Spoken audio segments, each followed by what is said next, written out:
Mic check.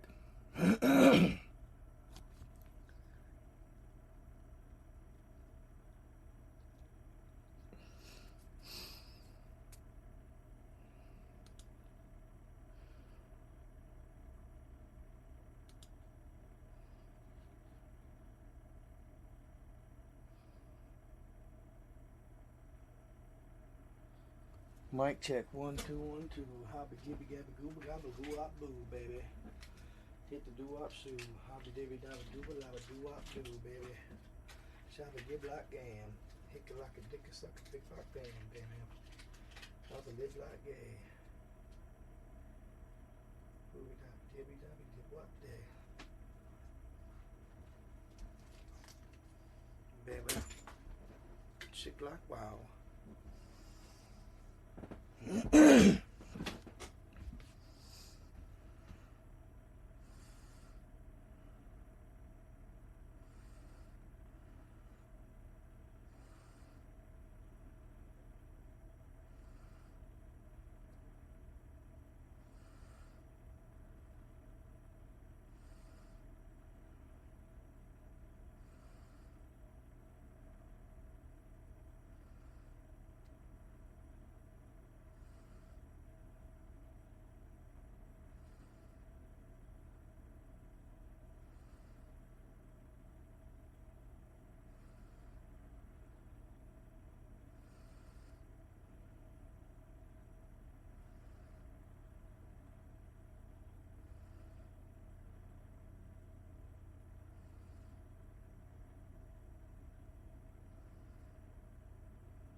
What's happening, my people? It's your boy Night God here.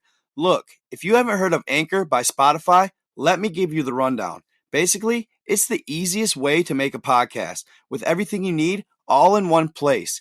Here's how it works. Anchor lets you record and edit podcasts right from your phone or computer. So no matter where you are or what your setup is like, you can start creating today. Then you'll take that podcast and distribute it to the most popular listening platforms, including Spotify and Apple Podcasts, with a single click. Anchor is also the only place you can publish video podcasts to Spotify. With Anchor, creators can earn money in a variety of ways, including ads and podcast subscriptions. And best of all, it's totally free. So download the Anchor app or go to anchor.fm to start your podcasting adventure today.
Where we at?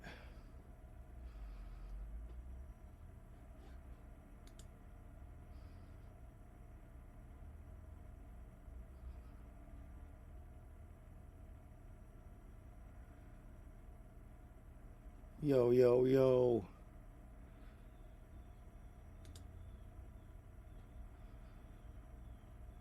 See how many we could get this morning. What is happening, y'all? How's everybody doing?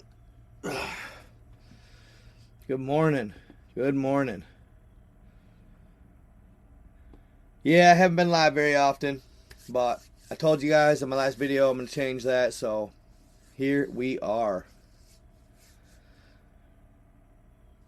Is everybody doing well today? Check the multi-stream. There we go. We got Twitch on here, Facebook. What's happening, Facebook? Thank you, Dustin Zeruth. Appreciate you. South Wales in the house. What up, South Wales? New Jersey in the building. We're filling up quick, people. We're filling up quick. I love it. Like I said, I haven't been live in a while, so I figured I better do one.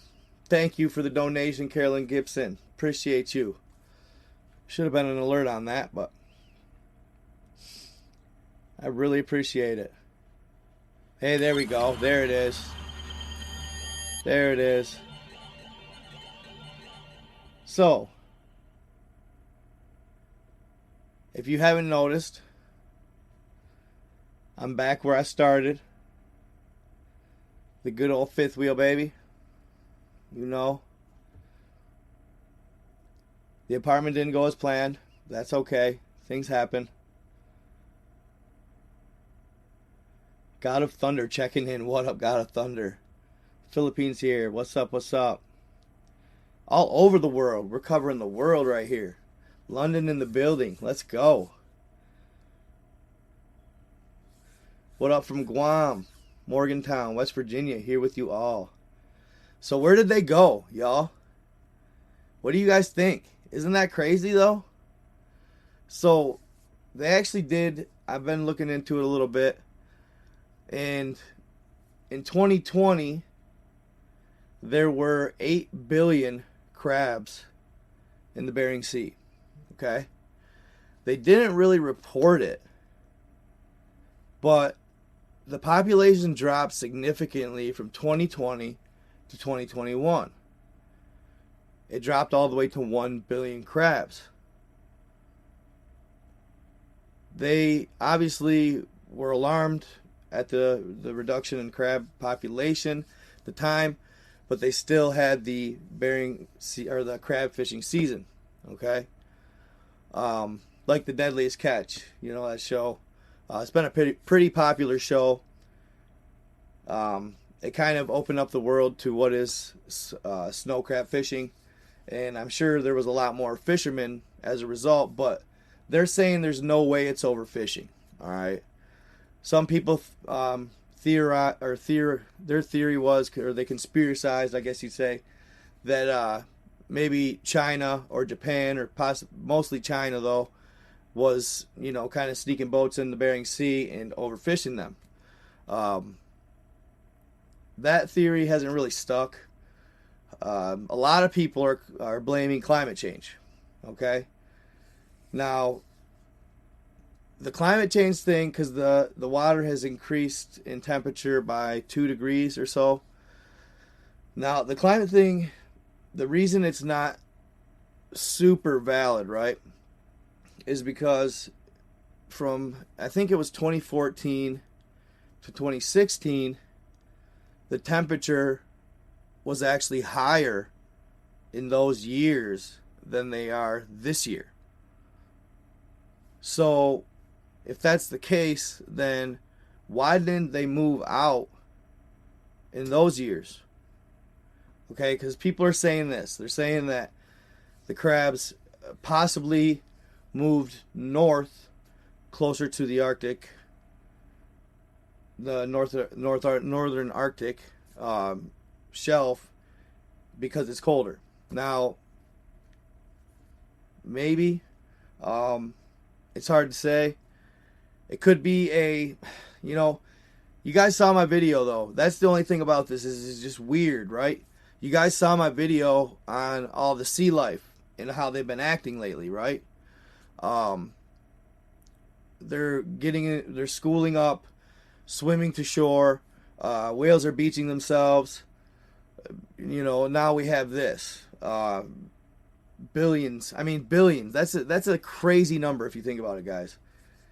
Like, the world population is around 8 billion. So that's one snow crab per person just 2 years ago, 3 years ago. And now they're down to, what, none? It's kind of crazy. And what would you think? I mean, you know, I talk about the crazy conspiracies with, you know, the Leviathan and stuff like that.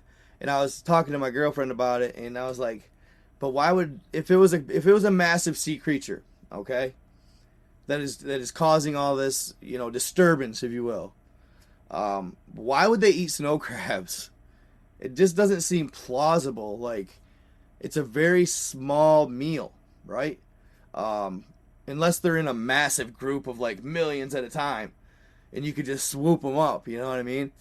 It just doesn't seem plausible. But yeah, that too, maybe something. You know, they probably, like I said, it could be it could happen every couple hundred years or 1,000 years, where these crabs, you know, they school up and they basically move out, and they move towards the shelf, towards the wall, and they could breed. I mean, I don't know. It's really hard to say. It's really, really intriguing. You know, like I said, the massive sea creature theory, I guess you never know. Maybe crabs are good for them, or maybe they like them. To eat them in the billions, I mean, that'd take a hell of a creature to do that. Either that, or, like I said, maybe they see something's coming. A flood. I don't know, a quake. I have no idea. I know it sounds crazy, the whole massive sea creature thing, but that's kind of what I touched on in the last video. The Leviathan and the Behemoth, right? They say that at the end of days, well, so I'll start from the beginning. On the 5th day, God created animals, and in the process, He created 3, like, divine beings, if you will: Leviathan, the Behemoth, and the Ziz. Okay, so the Leviathan he created 2 of them, male, female, and at first, see, whales eat krill. Okay, see, so it's not out of the question for a, you know, massive sea creature to just go murk all of the freaking crabs. I mean, if that's their thing, you never know. I mean, you never know, right? And it's billions of crabs, so it's not like it wouldn't be a solid meal, right? Maybe it's a delicacy to them, you know? Like you would think they would eat the whales, they would eat massive creatures like that, sharks, stuff like that. But that's yeah, Mark, you're kind of maybe that's what I'm fearful of. Um, maybe these creatures can tell when something's coming. It's just weird. They're acting odd. But so he made the Leviathan, the Behemoth, and the Ziz. The Ziz I had no idea about. Okay, the Ziz I had no idea about. Um, but the Leviathan, he created a male and a female. Well, in my studies, I was reading about him in the Book of Job, and then the Book of Enoch, the Fragment of Noah. I couldn't figure out exactly whether or not, or exactly what the Leviathan was, male or female. It's female in the Book of Enoch, and then male in the Book of Job. But it said that God had to come down and kill the female, right? Because he didn't want them breeding. Because if they bred, they would basically, kill off all the creatures of the sea, fight with mankind, cause mankind all kinds of issues. And Leviathan did cause mankind issues back in the day, supposedly. This is all legend, and obviously for entertainment purposes only, right?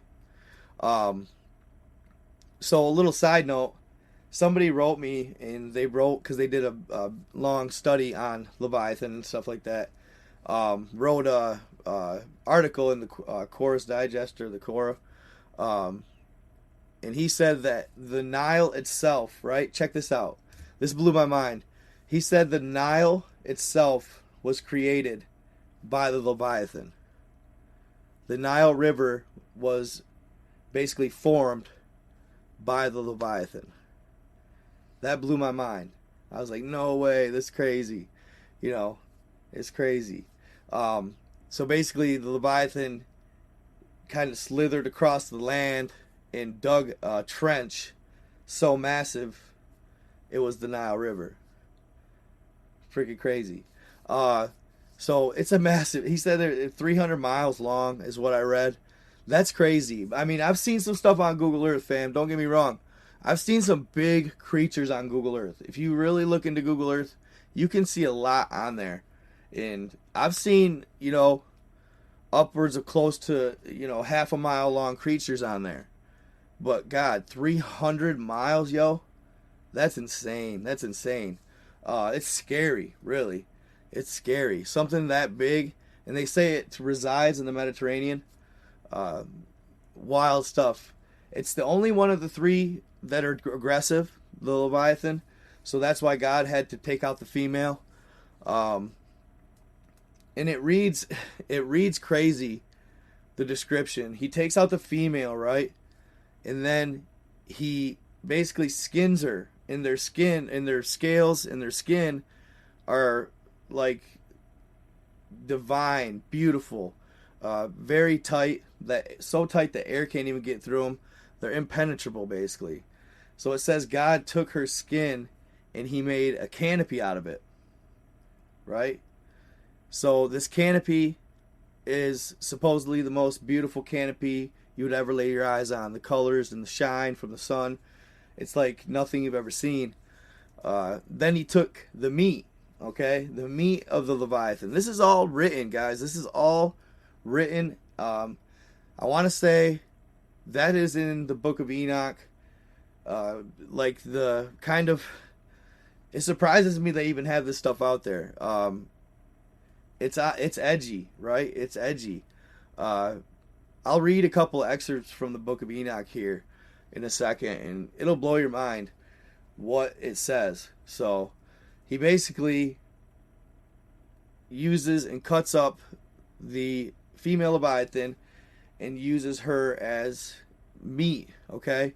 So he has the meat and he's preserving it for when he comes down to judge on the day of judgment, and the righteous will sit around the table and dine on the Leviathan with him. All right, like that's exactly what it says. So when I got to looking into the Leviathan stuff, it was crazy, y'all. Like the stories that I read and that out of the book was insane. There's multiple excerpts in the Bible from the Book of Enoch and the Bible from ancient times, from many years ago. So it's crazy stuff. At the end of the day, those are some of the oldest documents written. I mean, so it's hard to totally deny them. And also, guys, I'm gonna get into something crazy too. In the Book of Enoch, I was looking and I stumbled on this story or this excerpt from it about the sun and the luminaries, the moon. The sun and the moon and how they work and where they come from. Mind blowing, y'all. Like, it's so weird and so hard to wrap your mind around this. I mean, I can honestly see, like, part of me can kind of see why they more or less kind of banned the Book of Enoch, because it's freaking out there, dude. But it's awesome at the same time, right? It's awesome at the same time. Good stuff. It's just totally freaking awesome. Hold on here. Let me do a display capture here.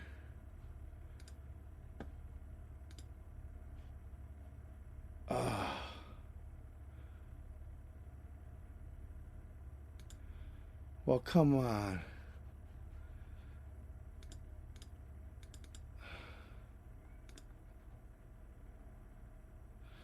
Hold on, guys. Hold on. Boom.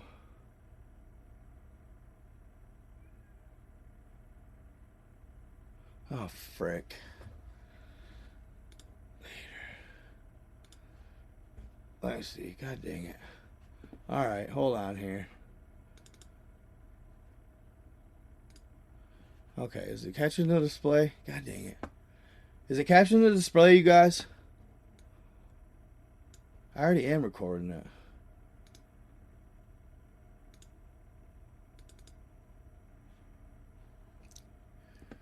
Huh. Well, that sucks. Here. Let me know if it's capturing the display here. I'm gonna go here and read here. No, I didn't want that one. I was really hoping. Here, hold on here. Crap. See, so guys, check this out. Be patient with me, all right? Be patient with me. So, I bought a MacBook, all right? I'm usually a Windows guy, but I've been reading really good things online about the Mac, and I love it so far, all right? I do. But it's been a bit of a pain in the butt to get used to. I'm not even going to lie. I just want to minimize the screen, you know? Well, that stinks. Hold on here. I'll just take a screenshot and I'll put the screenshot up here in a second. Hold on. It should be easy. Window capture.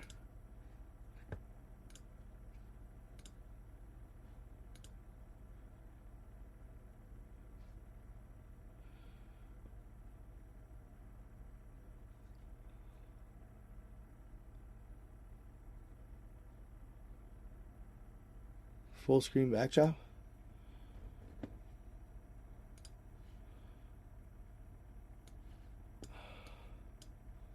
Huh.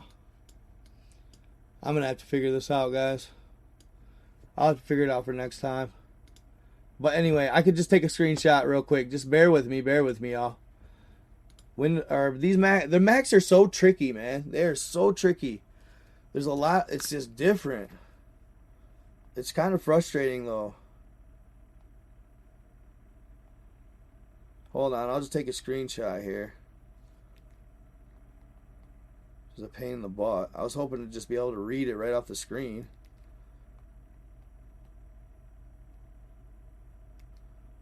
Grr. That's frustrating. Okay. There's that. I wanted you guys to be able to follow along. Instead of me just babbling, I want you to follow along and read the stuff with me, you know? That frustrates me. The display capture is not working. That pisses me off to no end. Browser source maybe? Let me try that. Add source.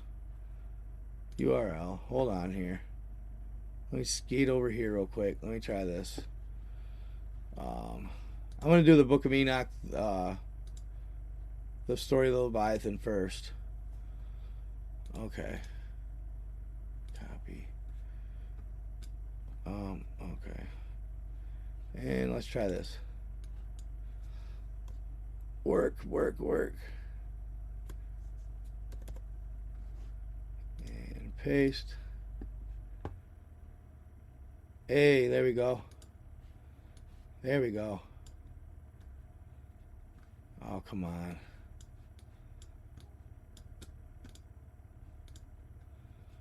It won't let me scroll up and down. Of course. Interact. There we go.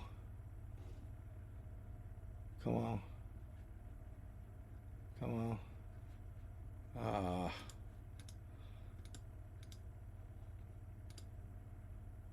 There we go. Come on. It won't let me scroll up and down. Bastard. God dang it. How frustrating.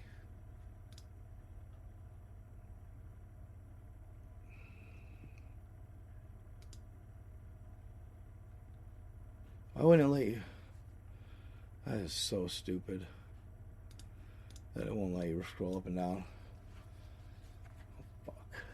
Sorry guys, my language. Oh well, I'll just do pictures, I guess. Oh, fucking frustrating. Sorry guys, hold on here. Sometimes I wish I would have just stuck with Windows. Not gonna lie.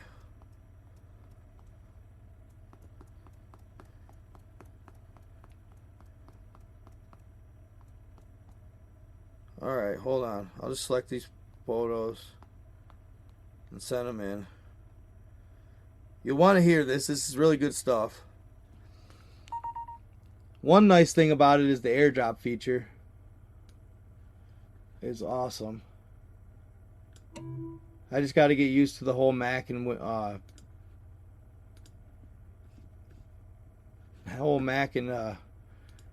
Streamlabs thing. Alright, hold up. Let me add some images here.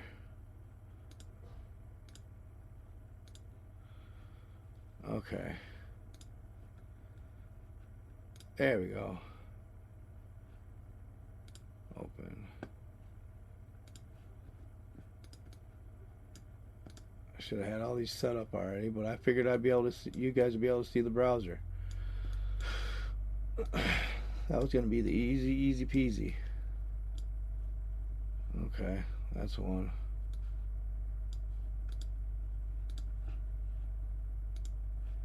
Ay caramba. I'll probably just start reading them, guys. If you can. So check it out. I'll put the browser up for you guys.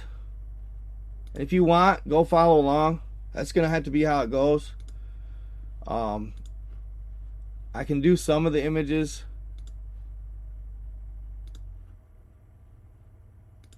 This is chapter 1. Okay, I can at least read this up to that. Then I'll read chapter 2, or the next in the chapter 1. Okay, this is it. This is the fragment of Noah. All right, this is the fragment of Noah in the Book of Enoch. Okay, hold on. Let me get some water here real quick, and I'll be able to read it. And then I'll add the next photo, and it'll be all legit. All right, guys. So it's pretty intense, all right? So I'm going to have to stop and tell you guys some things here along the way.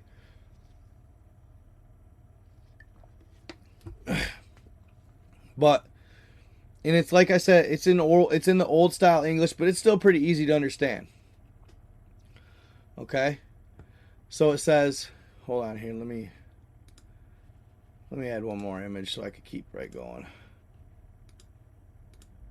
Bing, bing, and thank you so much for the donation, bro. I appreciate the moral support.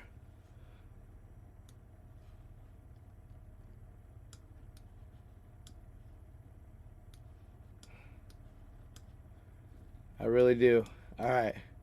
So it gets, like I said, it gets intense, y'all. All right. Wow. All right. So it says, in the year 500, in the 7th month, on the 14th day of the month, in the life of Enoch. In that parable, I saw how a mighty quaking made the heaven of the heavens to quake, and the host of the Most High, and the angels, 1,000 thousands and 10,000 times 10,000, were disquieted with a great disquiet. And the head of days sat on the throne of his glory, and the angels and the righteous stood around him. And a great trembling seized me, and a fear took hold of me, and my loins gave way, and dissolved were my reins, and I fell upon my face. So, this is Noah, okay, writing about his experience. It's not Enoch, it's Noah writing about his experience, okay? So, when he says, he basically says, when he seen God and when he saw the angels, he was so taken aback by it that he literally fell over dead. All right? He fell over dead. It totally took him aback. He couldn't believe what he was seeing. He died on the spot. Okay? Fell off his horse. And then Michael, angel, sent from above the holy ones, and he raised me up. So when Michael sent another angel from among the holy ones, that's what it says, and he raised me up. And when he had raised me up, my spirit returned. For I had not been able to endure the look of this host. So he couldn't endure the look of it. The look of God. To me, that's intriguing. Like, that is just baffling. I'm kind of confused on that one. Like, what could God possibly be to where he was so... To me, he was so horrendous. Like, he was so... just... almost like, in a way, just... I don't know, not horrendous. I shouldn't say it like that, but like... he was scary, obviously. It scared him to death. Like, it frightened him beyond life. Like, white as a ghost, dies on the spot. Like, it just has me thinking, like, what could God possibly be, yo? It's just crazy to think about. And when he had raised me up, my spirit returned, for I had not been able to endure the look of this host, and the commotion and the quaking of the heavens. And Michael said unto me, Why art thou disquieted with such a vision?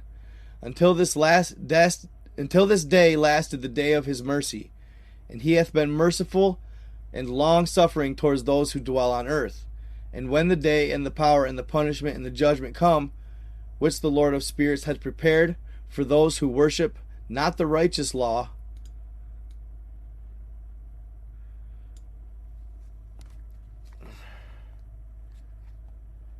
hold up.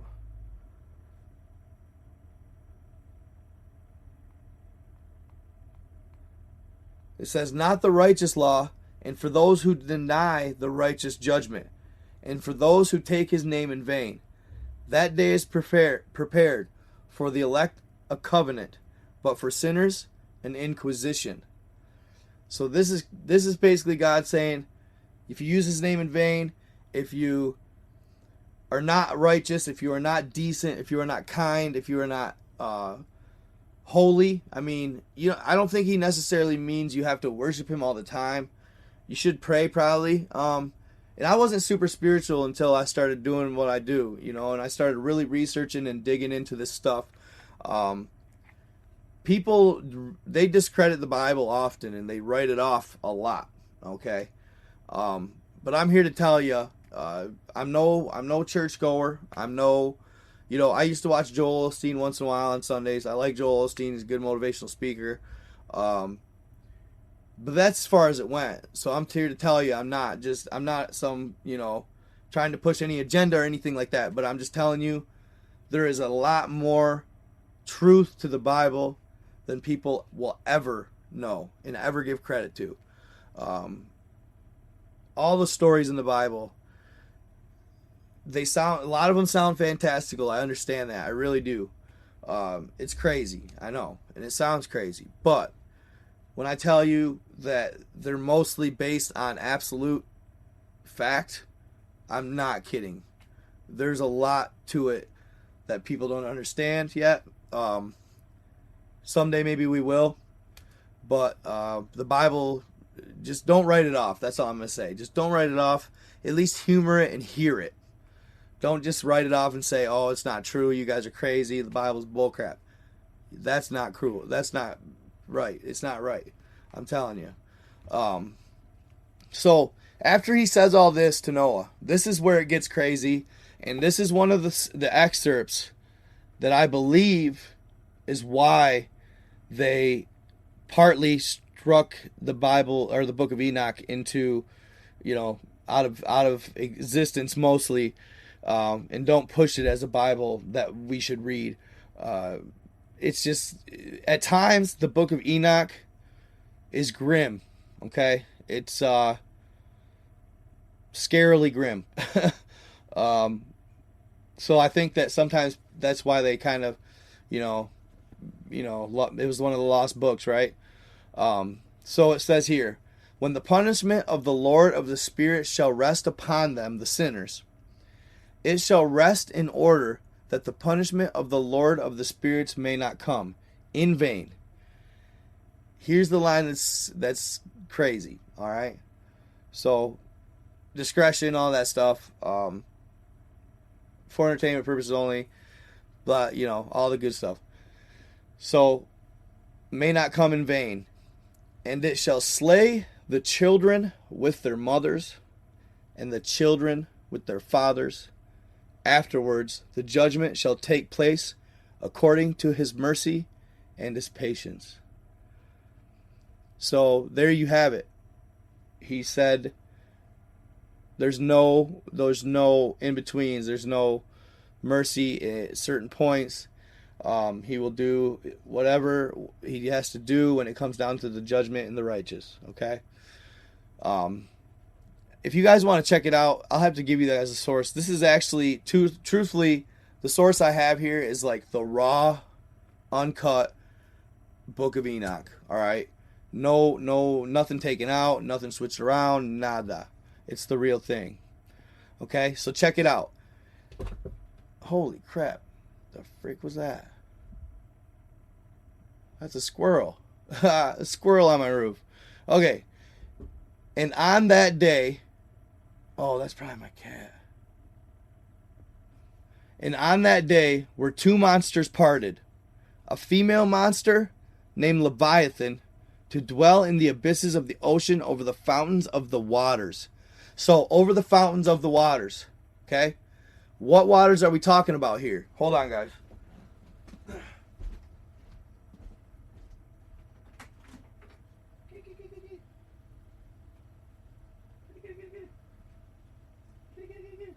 Come on, kitty. Kitty, kitty, kitty, kitty. Kitty, kitty, kitty. Come on. Kitty, kitty, kitty.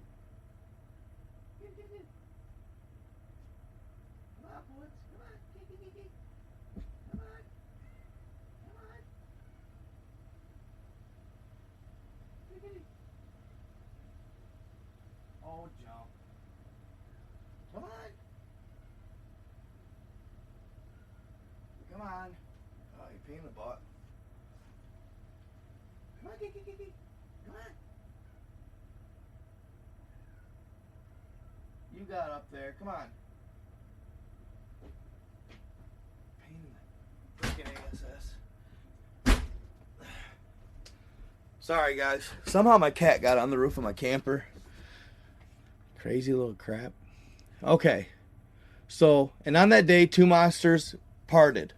A female monster named Leviathan to dwell in the abysses of the ocean over the fountains of the waters. Okay. Over the fountains of the waters, guys. What are they talking about? They're not talking about the ocean. They're talking about the fountains of the deep. They're talking about the springs and the waters below the waters, right? These are the waters that are fresh, okay? They're fresh waters, and they're 3 times, they estimate 3 to 5, and I think they're lowballing it. I think it's a lot more than that. 3 to 5 times more water than the oceans on the surface.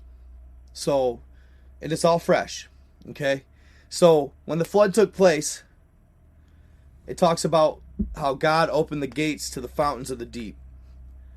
I believe that when the flood took place, it was more so from those waters than anything. He opened the gates to the fountains of the deep, and the fresh water rushed up, and it literally flooded the entirety of the planet. Okay. Now who you know? I've been having this. I've been just this heavy question in my head like for the longest time. You know, who is God, right? Who is he? It's an odd question. It's kind of fun. It's kind of weird to think about, but I have a feeling I have a good idea. You know what I'm saying? And it might not be what people think. It's a little different possibly, but I don't know. I could be wrong too. I mean, it's all speculation. That's what this is about. It's fun. You know what I mean? Think about it. Who is God, right? Why is he so, it seems like almost evil at times, right? Almost evil, like slay the children with the mothers and the children with their father. Like, that's brutal, bro. That's brutal. For what? I mean, I don't know. It's just gnarly stuff.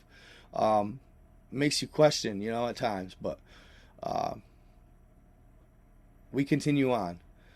Okay? But the male is named Behemoth, who occupied with his breast a waste wilderness named Dudain, on the east of the garden where the elect and righteous dwell, where my grandfather was taken up, the 7th from Adam, the first man whom the Lord of spirits created.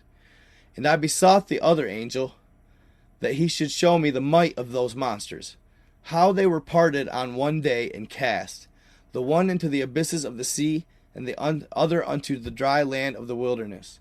And he said to me, Thou son of man, herein thou dost seek to know what is hidden.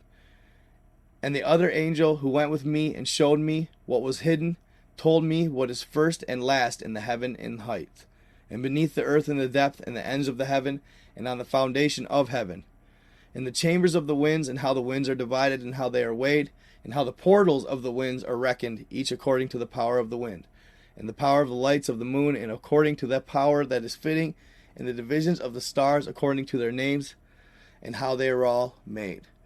So basically, God takes him and shows him everything. The above, the below, how the winds are created, the sun, the moon. Basically showed Noah all that is. All right? All that is. It's insane. It would be, I mean, to be able to experience such a thing would be absolutely breathtaking, right? Breathtaking. This is all I could say, you know? Amazing stuff, really. It's just amazing. Okay, hold on here. So I'm going to add another source here. So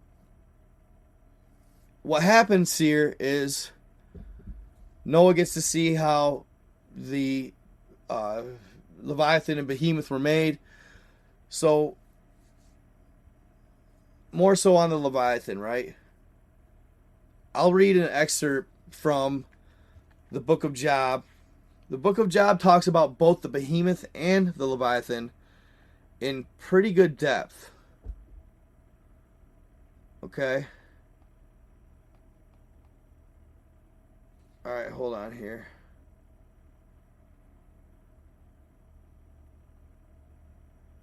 Okay.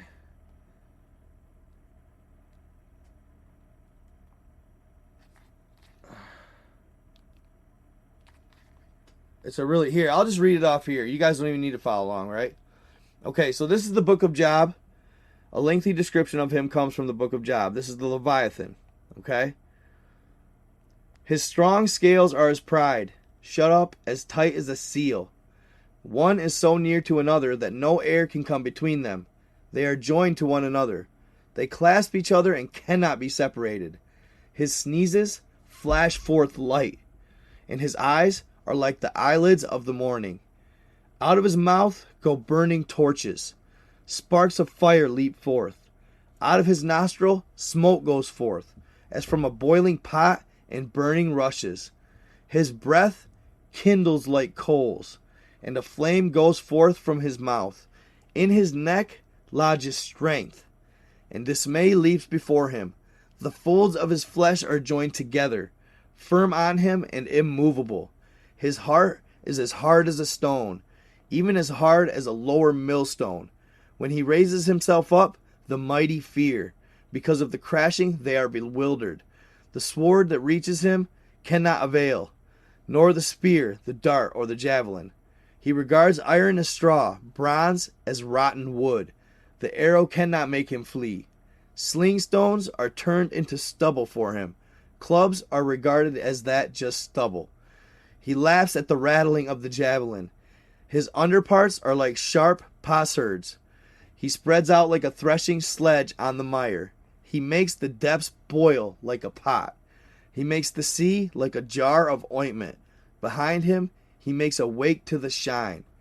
One would think the deep to be gray-haired. Nothing on earth is like him. One made without fear. He looks on everything that is high. He is king over all the sons of pride. So what did they say? The king over all the sons of pride, meaning the sons of sinners, the sons of pride. What did Lucifer get thrown down to the gates of hell for? Pride. Okay, he thought he could beat God, and he couldn't, so he got thrown down to the gates of hell. Okay, so this is really cool too, right here. Milton mentions Leviathan twice, referring to his enormous size in the book called Paradise Lost. By ancient Tarsus held, or that sea beast Leviathan, which God of all his works created hugest, that swim the ocean stream. Wallowing unwieldy, enormous in their gait, tempest the ocean. Their Leviathan, hugest of living creatures on the deep, stretched like a promontory, sleeps or swims and seems a moving land, and at his gills draws in, and at his trunk spouts out a sea. Paradise Lost. So, by ancient Tarsus, right? That caught my eye. Tarsus. Tartary? Okay? There's a lot more to Tartary than people know, or the Tartarians, okay? So, I've been reading an account. That's crazy. It may or may not be true, alright? Nevertheless, it's a really cool account. And it talks about the Tartarians, okay? So, I'll get into that here after this. This is the Tartarian story is absolutely amazing. This story that I'm going to tell you is absolutely amazing, okay? But be patient. I'm going to tell you after all the behemoth and the Ziz.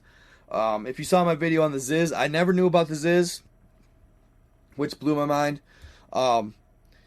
And also, on a quick note, like, I was looking through YouTube, right? I was looking through YouTube one day, and I was looking at my stats. And it said something about search terms, okay?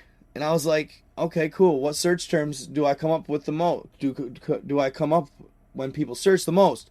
And my number one search term that I came up for was called the Dabba. I'm like, the Dabba? What in the world is the Dabba? That is the weirdest thing I've ever heard. Like, the Dabba, really? Come on, you know? I was like kind of disappointed. Like, who searches the Dabba? Nobody, right? Well, I looked it up.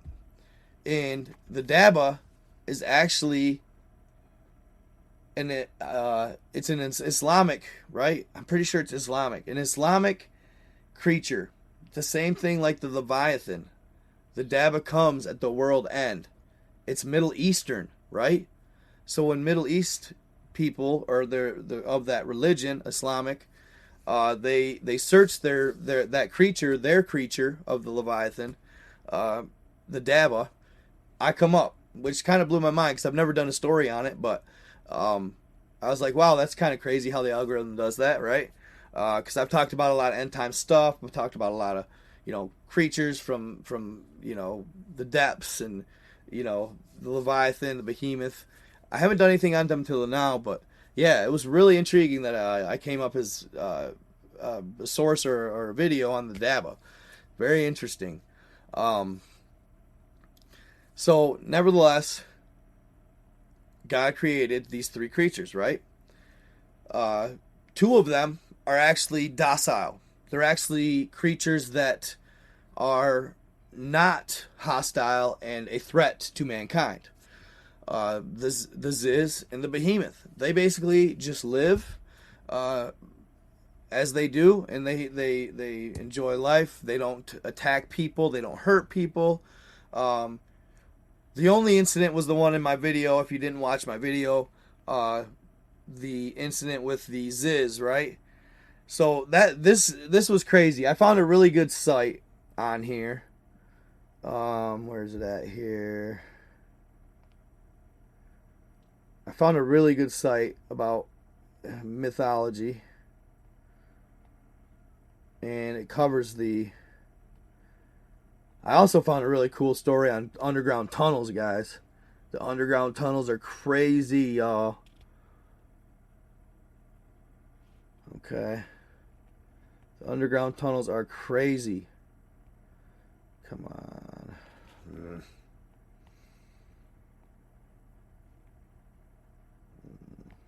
Right here, I think. No. So they're saying too. On a side note, I was reading like I said about the underground tunnels. They said that there's actually a underground tunnel system from a previous civilization. Check this out. An underground tunnel system from a previous civilization that has been blocked off. Okay, they basically cemented it in, but they discovered it nonetheless. All right, they discovered. There it is. Cool. They discovered a vast underground tunnel system that spans the entirety of the world, y'all. That travels, and that uses a high speed. It's like the magnetic style trains. I don't remember what they're called. High speed rail something.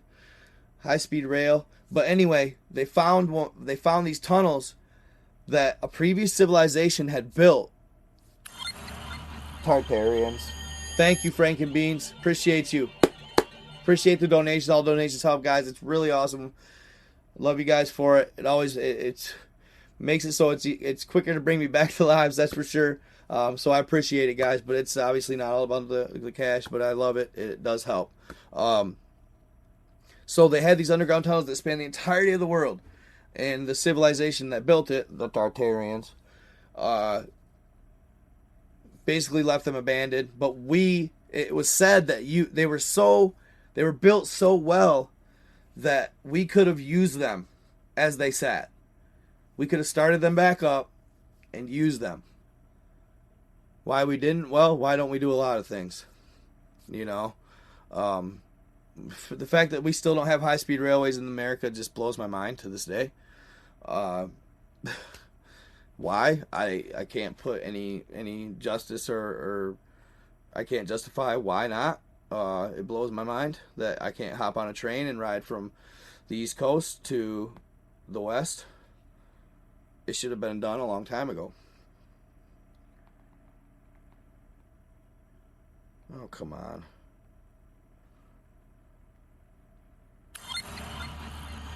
Thank you so much, new member. I appreciate you, Kim. That is awesome. I really appreciate that. Means a lot to me. Okay. I was hoping to find the Behemoth on this mythology.net. Alright, hold up here. Let me try. Mythology. I want to read a little bit about the Behemoth too. Mythology.net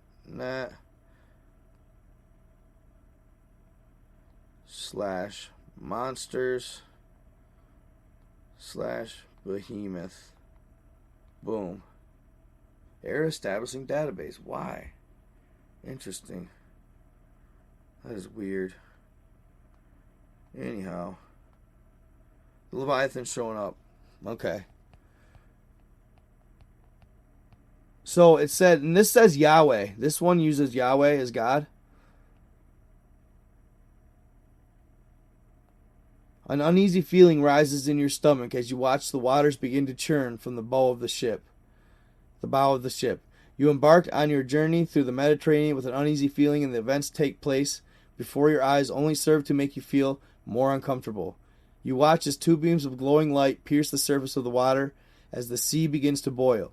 A feeling of defeat settles in your heart. Already you can see the armored scales rising from the depth. Leviathan is upon you. These moments are to be your last. Pretty cool.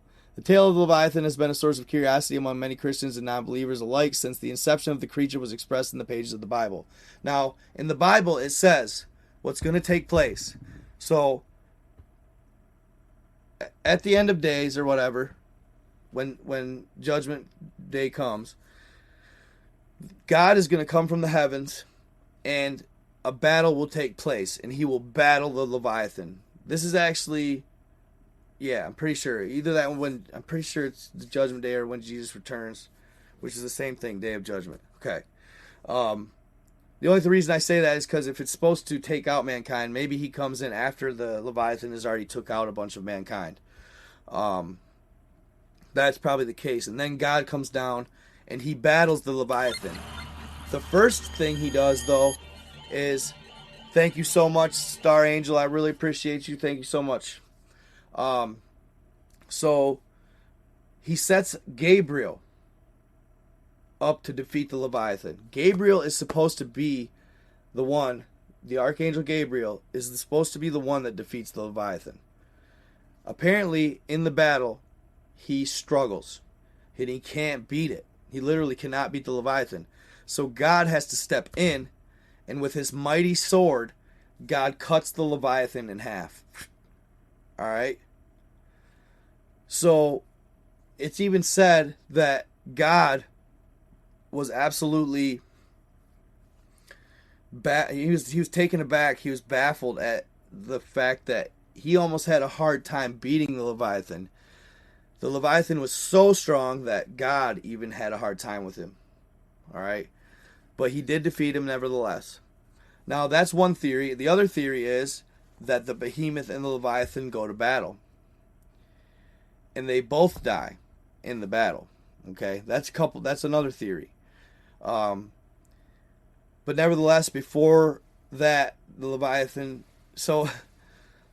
takes out mankind. So, you guys remember when I did the video about the creatures and how they're acting? Thank you so much, DJ's 94 Bronco. You're the man. Appreciate you. 94 Bronco. Good year. Good truck. Ford, baby. So, the Leviathan in the flood, right? So I think about this sometimes, right? What if the Leviathan, like I've said before, what if there's a creature that comes back every 1,000 or so years that takes place, that comes back and he gets around, and that's when you know the flood is coming, that a flood is coming, all right? The waters flood and billions of people end up in the water, drown. Then the Leviathan comes through and he cleans up shop and eats them. All of them, pretty much. Kind of like 8 billion crabs disappear. You know what I'm saying? He cleans up the water. That was just a theory of mine. Crazy theory. Kind of out there, but cool nevertheless, right? So, my hope is, you guys saw my videos. My hope is that none of this is true and that we're going to be just fine. I'm pretty sure we are. It's all fun to ponder on. But I'm definitely not trying to fearmonger or anything like that, you guys. I just love to talk about what ifs and what could be's, theories, all that good stuff. Okay? So, I'm off the Leviathan. Now I'm going to back up. Well, I'll tell the story as this. Thank you so much, Nathan Bork. You are the man. Appreciate you. $20. Let's go. I appreciate you. From Melbourne, Australia. Love your work. Thank you so much, man. I appreciate it. And I wanted to tell you guys, though, so I haven't been posting as much as I should have been. I haven't been posting as much as I should be. So, you know, excuses are like a-holes, right? Everybody's got one. But, I don't even, it's embarrassing. It's really embarrassing. I moved into that apartment that I got, right? I moved into this apartment, and it was in a nice neighborhood, a beautiful neighborhood where I'm at. Nice houses the whole way. Nice house itself. When we got there, it was old. It's an old house. It was an old farmhouse style, but it had nice side. It was beautiful on the outside. Big house, 4 bedrooms. I thought perfect. I'll have a creator room. My lady will have her room to do whatever she does. And we'll be good. Life will be good, you know. And I figured we could clean it up and you know, just make it nice, make it our place, you know. So I paid up front. I paid 6 months up front. We signed the lease. There we go. We move in. It's great. Life's good. We're moving. All right. Then all of a sudden, it was like probably 2 to 3 weeks in. All right. 2 to 3 weeks in, I spotted something on the floor. Okay. And it was moving. And it was like moving like I haven't really ever seen. I'm from Michigan, so I don't ever see things like this. First time I'd ever seen one. And it's so embarrassing. Like, I don't even like saying it. It was a roach, right? I don't even like saying it. But I was like, okay, I had never seen one before. I was like, okay, no biggie. Like, kind of weird. Never seen one. Because in Michigan, we don't have them. In the South, I know they're prominent. A lot of people in the South deal with them. Hot climates, hot environments, deal with them. I'm not used to it. So I didn't know what they entailed. I thought, okay, bug, just squish it, you know, big deal. Thank you so much, C. Dale Whitehurst. I appreciate you for the $10, bro. Sorry if I'm getting too personal with you guys, but I got to tell you why I haven't been posting, okay? I like to keep you guys informed. You guys are following me. You follow me closely. And, you know, I've been taking like 5-day breaks here and there. And I don't do that normally, ever. And I think sometimes the platforms even look at me like, are you lazy or something? Well, I don't like being a complainer. I don't like telling everybody what I got going on. You know what I'm saying? I can't just be like, oh, Facebook here. My apartment fell apart. I freaking got, you know, what am I supposed to do? So it was terrible. It's been the most terrible experience I've ever had, guys. Like, I'm not kidding you. So naturally, in the beginning, I didn't really think much of it because I didn't know what they were. I thought, okay, yeah, we'll just keep, you know, kind of keep an eye out, blah, blah, blah.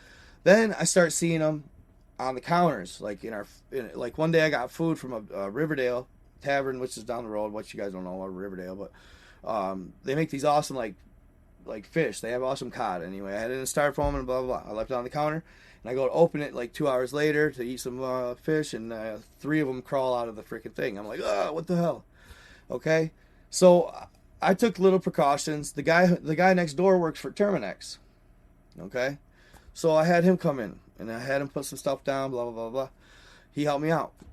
He actually follows me on here. So he was a fan before I even knew him. So he did a preventatives. I didn't think much of it, right? So then we get preventatives, blah, blah, blah. We throw it around. Well, it doesn't matter what we do, guys. They keep coming back. And it's terrible.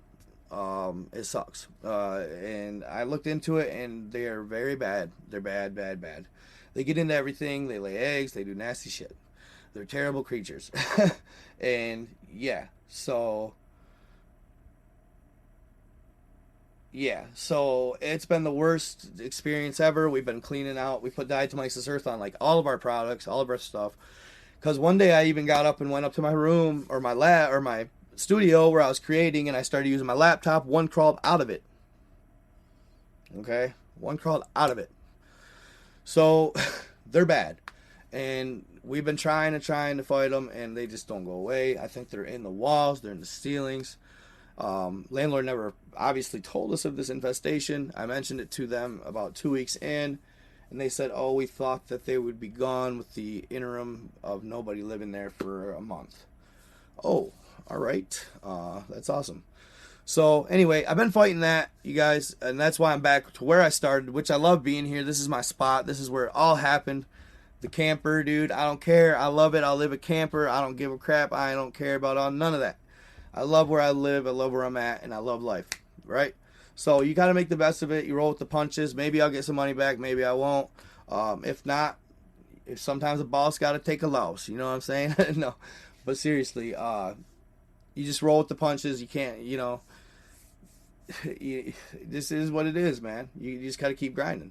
So that's where I'm at with it. But that's why because I've been having to move all my stuff back here. We've had to move all our stuff out of the house. It's like we're not even trying to do the Terminex thing or Terminator thing or whatever. We're not doing none of that crap. We're not living that way. I'm not going to live like that. And that's that. So we move back to the place. You know what I'm saying? What's getting towards intentionally misleading people?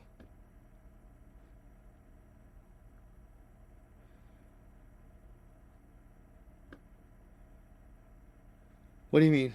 Oh, holy crap, I'm way up. It'll all work out, right? Keep it lit. That's what's up. Yeah. Yeah, Deadliest Catch is going to be canceled. No, no. Leviathan is a dragon sea serpent. Yeah, I know. Isn't that messed up? And they did nothing in between. The landlords did nothing in between to do any preventatives. Nothing. It really hurt because I paid them up front and I gave them like a lot of money, and it's like, how could you do that to me, man? Like, how could you do that to me? I drive a nice car, like I do, and I try to be a nice life, and I like my girl keeps shit clean as fuck, like, excuse my language, but like we ain't like that, man. And like, how could they do that to us? It hurts almost. You know what I mean?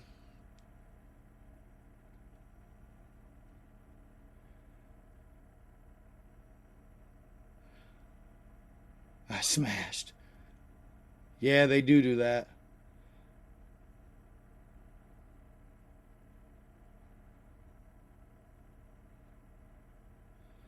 Okay, put them on the backs. See, and we've done all that. We've done all that. We put out, like, you guys, I think this infestation was deep. Like, I was seeing infants, like the nymphs and all that. Like, this infestation was deep, y'all.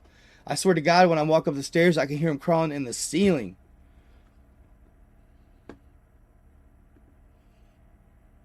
Yeah, any house can. I feel that. I know. The world is a stage and everything's a lie. That's crazy. New York in the house. Tartaria was for real. Mad Tech hidden from us. Deportation free energy. All was grand. I know. So I'm going to tell that story. All right?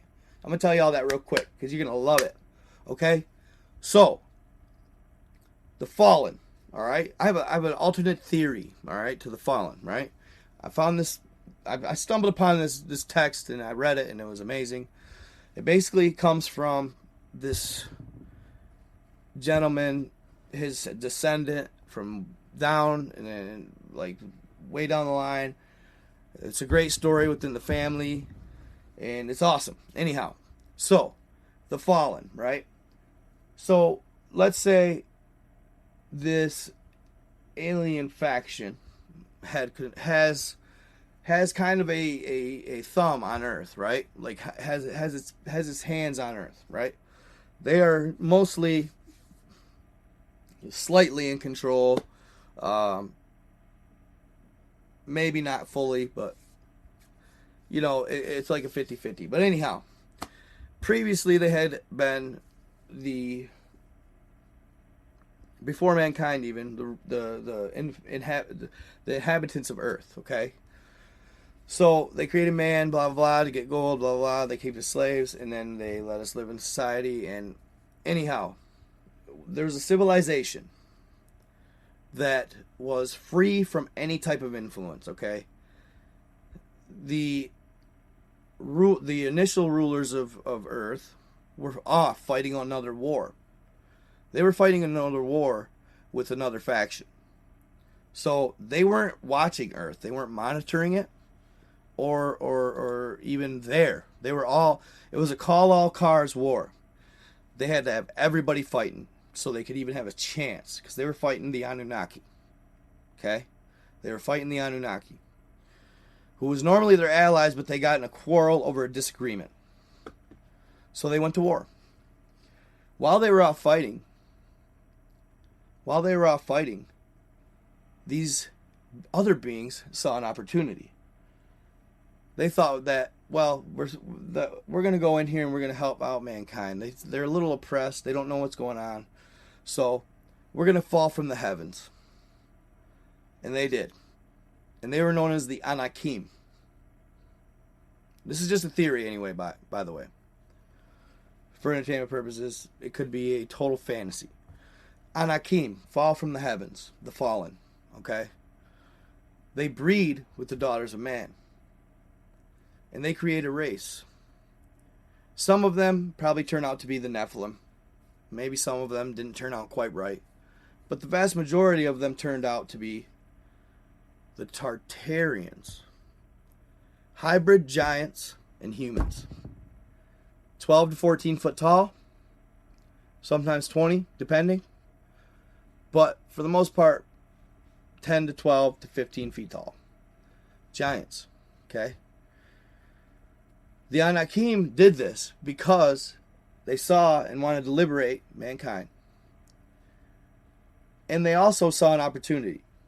See, mankind, we are in this realm or galaxy, if you will, we are special. And we are special because the source God, the source energy God, placed a small portion of his essence within our soul. And he did this out of mercy because he knew that we were created to be a slave race. So God gave us an essence of himself, his energy within our soul. All the alien factions around know it. This is a theory. All the alien factions around supposedly know it. But some of them, while they know it, fear it.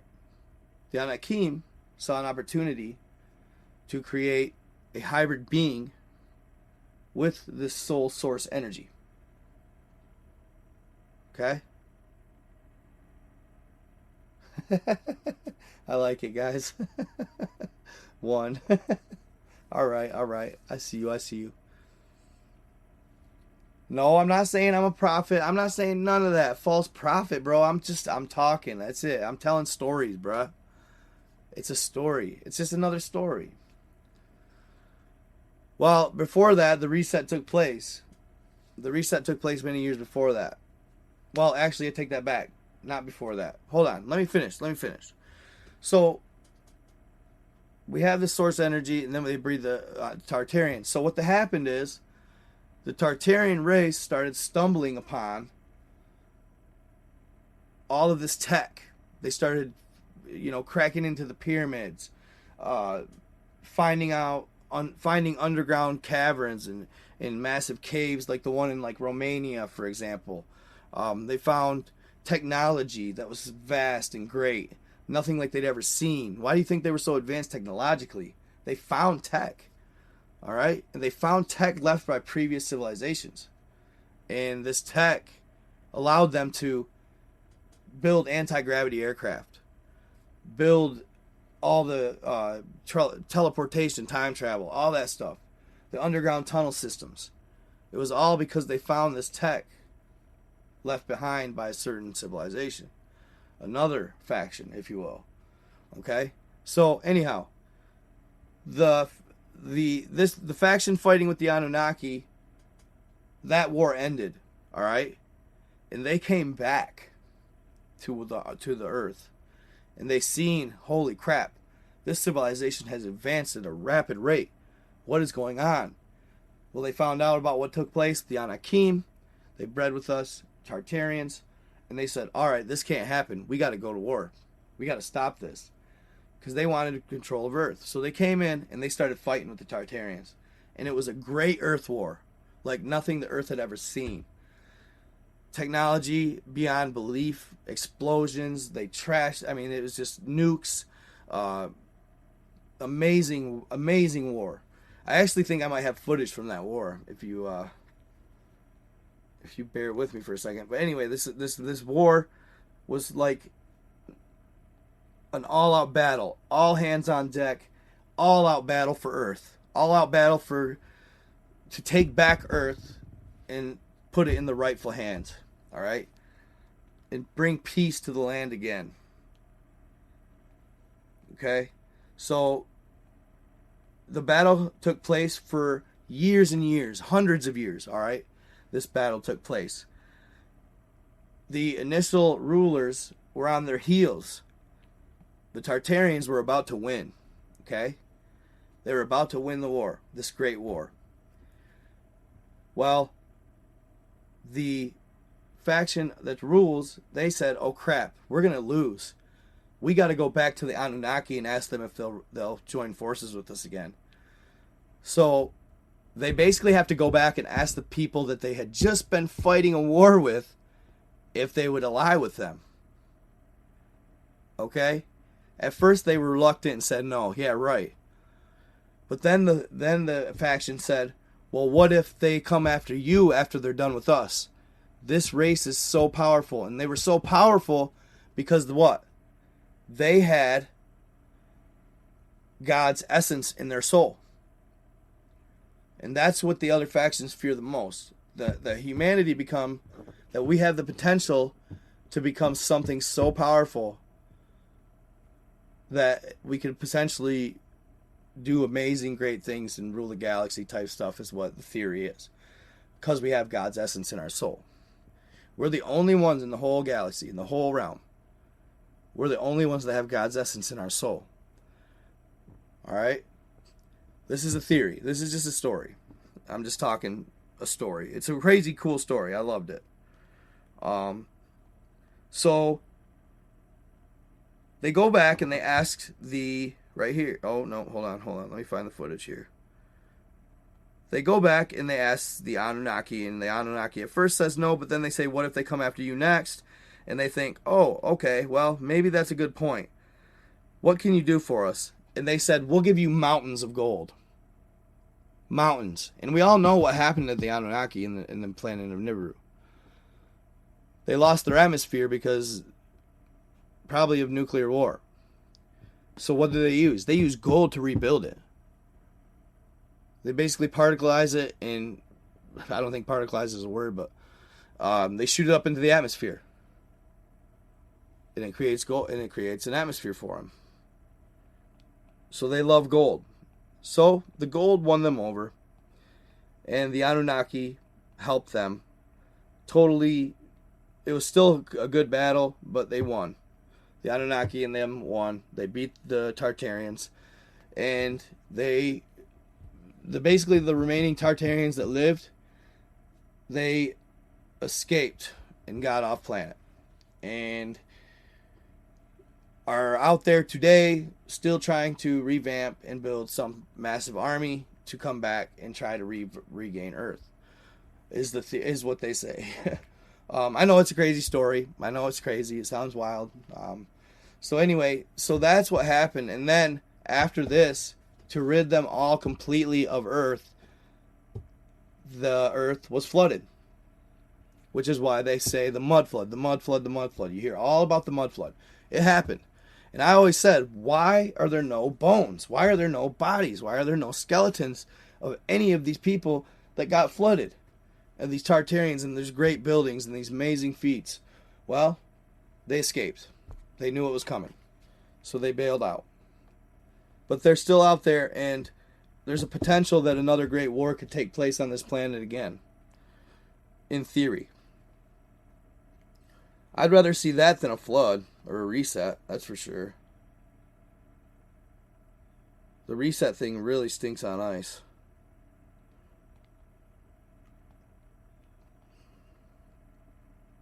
I mean, could you imagine it? Think about it. A great flood, you guys. Could you imagine it?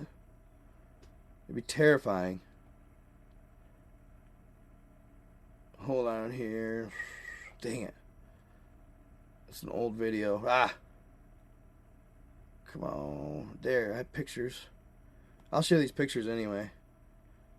For sure. Let me share these.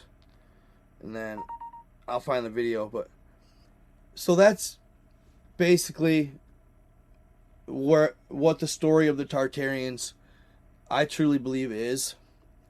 And they are out there somewhere, and they're watching at all times, because they are our relatives, basically. They're our ancestors, and they're coming back someday.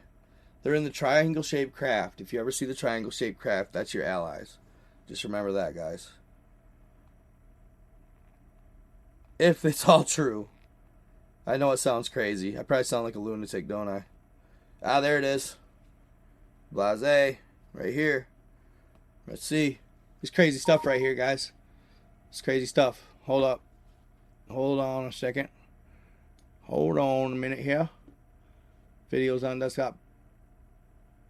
Bing. Alright. Let's see what we got.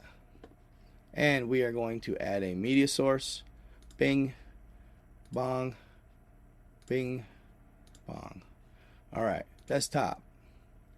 False prophet. I'm a false prophet, man. Crazy. I know prophet. Alright, ready? And I'm going to open it. And there you have it. That is a legend.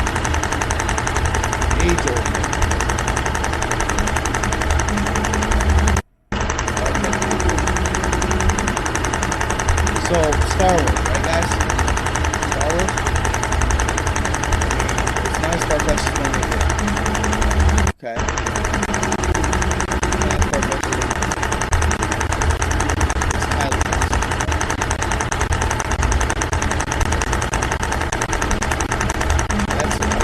Film there.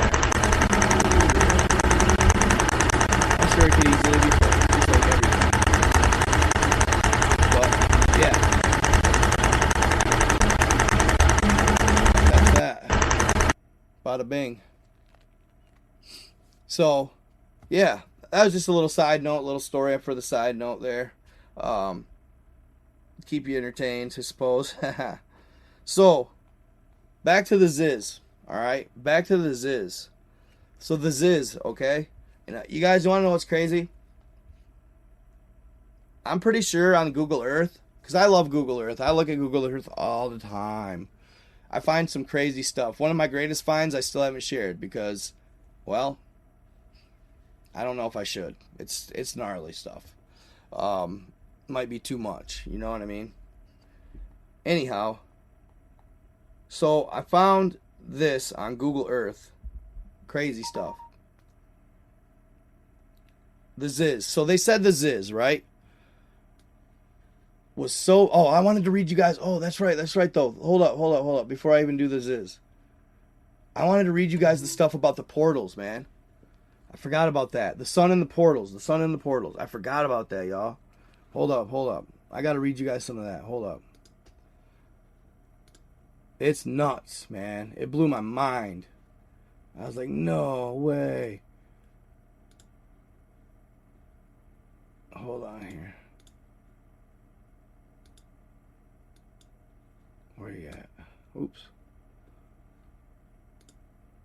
Okay, hold on here. I want to say it'll be, let me try the third. Okay. No. Where's the first one? Where is that? Okay.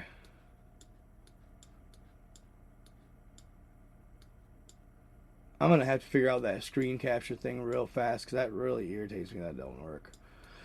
Because this is not the way it should be done. I should be just reading it right off the damn internet. I don't know why it didn't work. It sucks because it's so hard to test, you guys. Like, basically what sucks about streaming live is it's so hard to test that type of stuff out beforehand. I have to almost do it live to ask you guys, is it working? Is it working?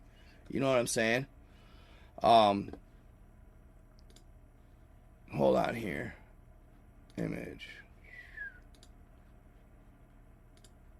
So it makes it a pain in the butt. So I'm basically like guinea pigging you guys. Ah, the sun. The sun. This is the start of it, guys.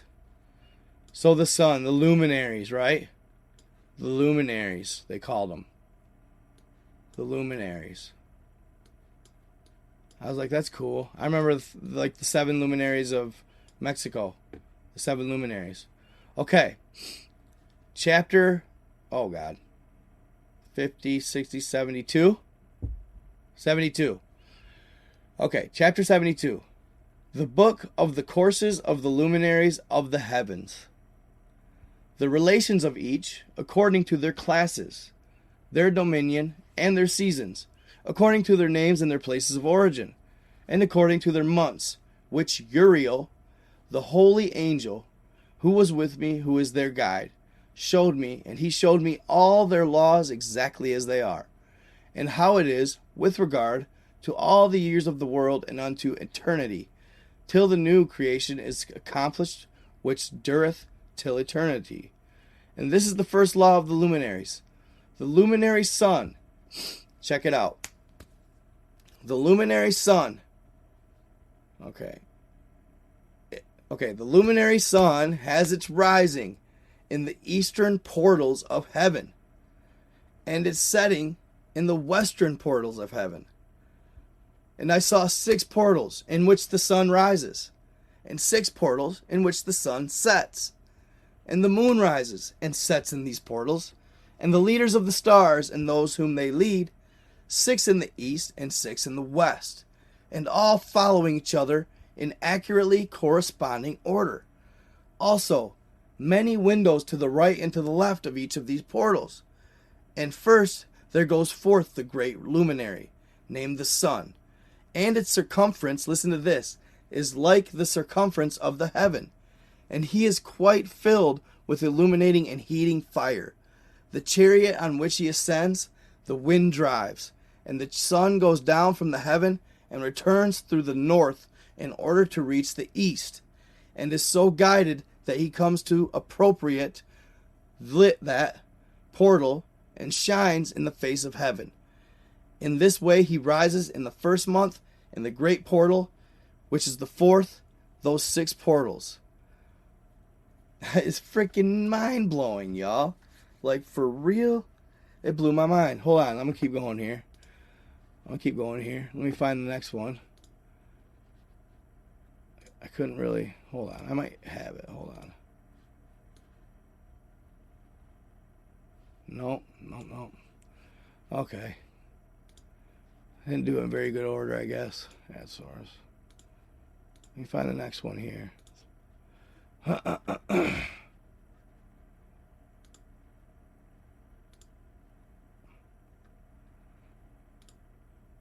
can't even see it. Mikey. Let's try this one. Yes, perfect.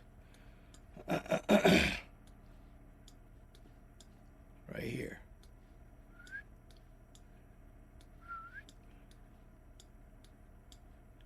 Okay. And returns through the north in order to reach the east, and is so guided that he comes to the appropriate portal and shines in the face of the heaven. In this way he rises in the first month in the great portal.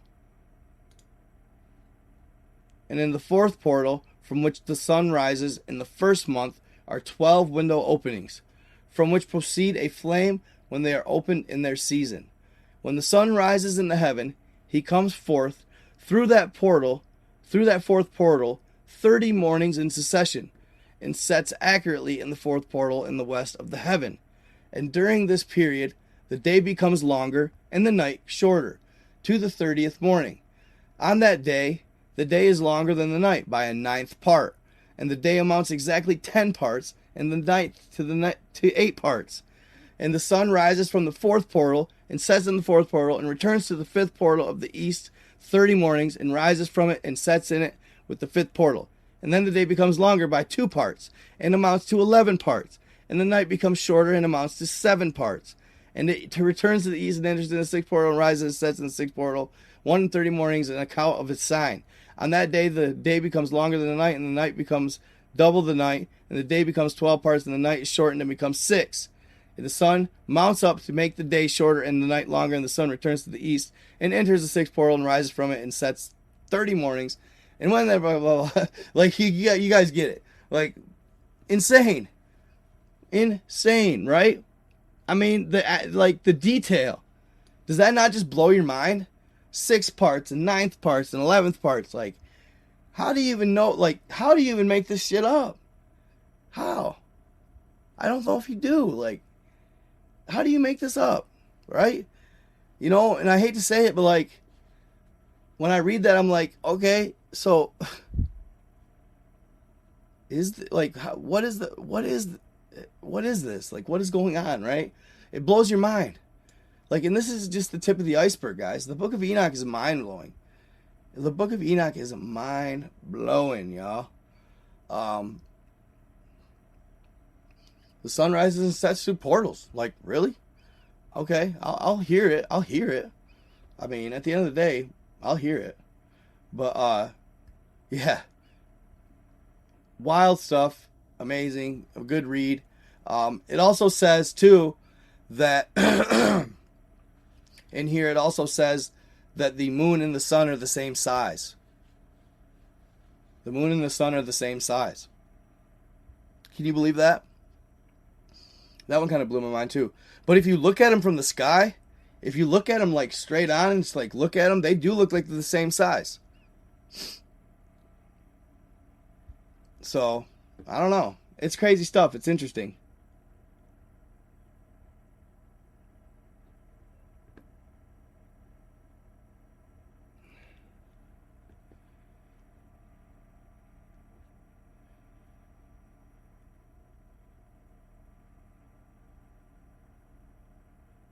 Enoch is a gold mine. Yeah, it is.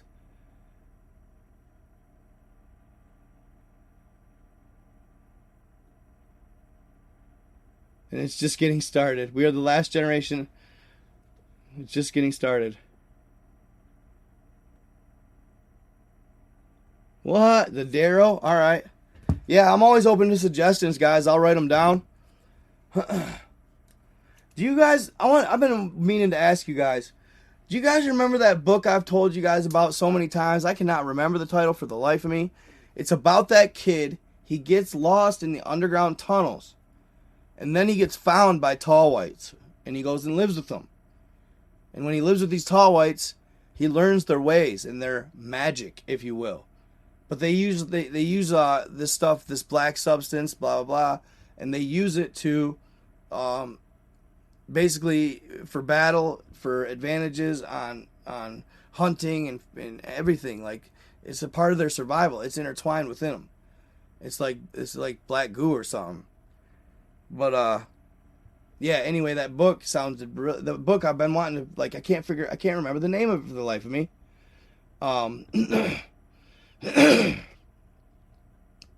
The Coming Race.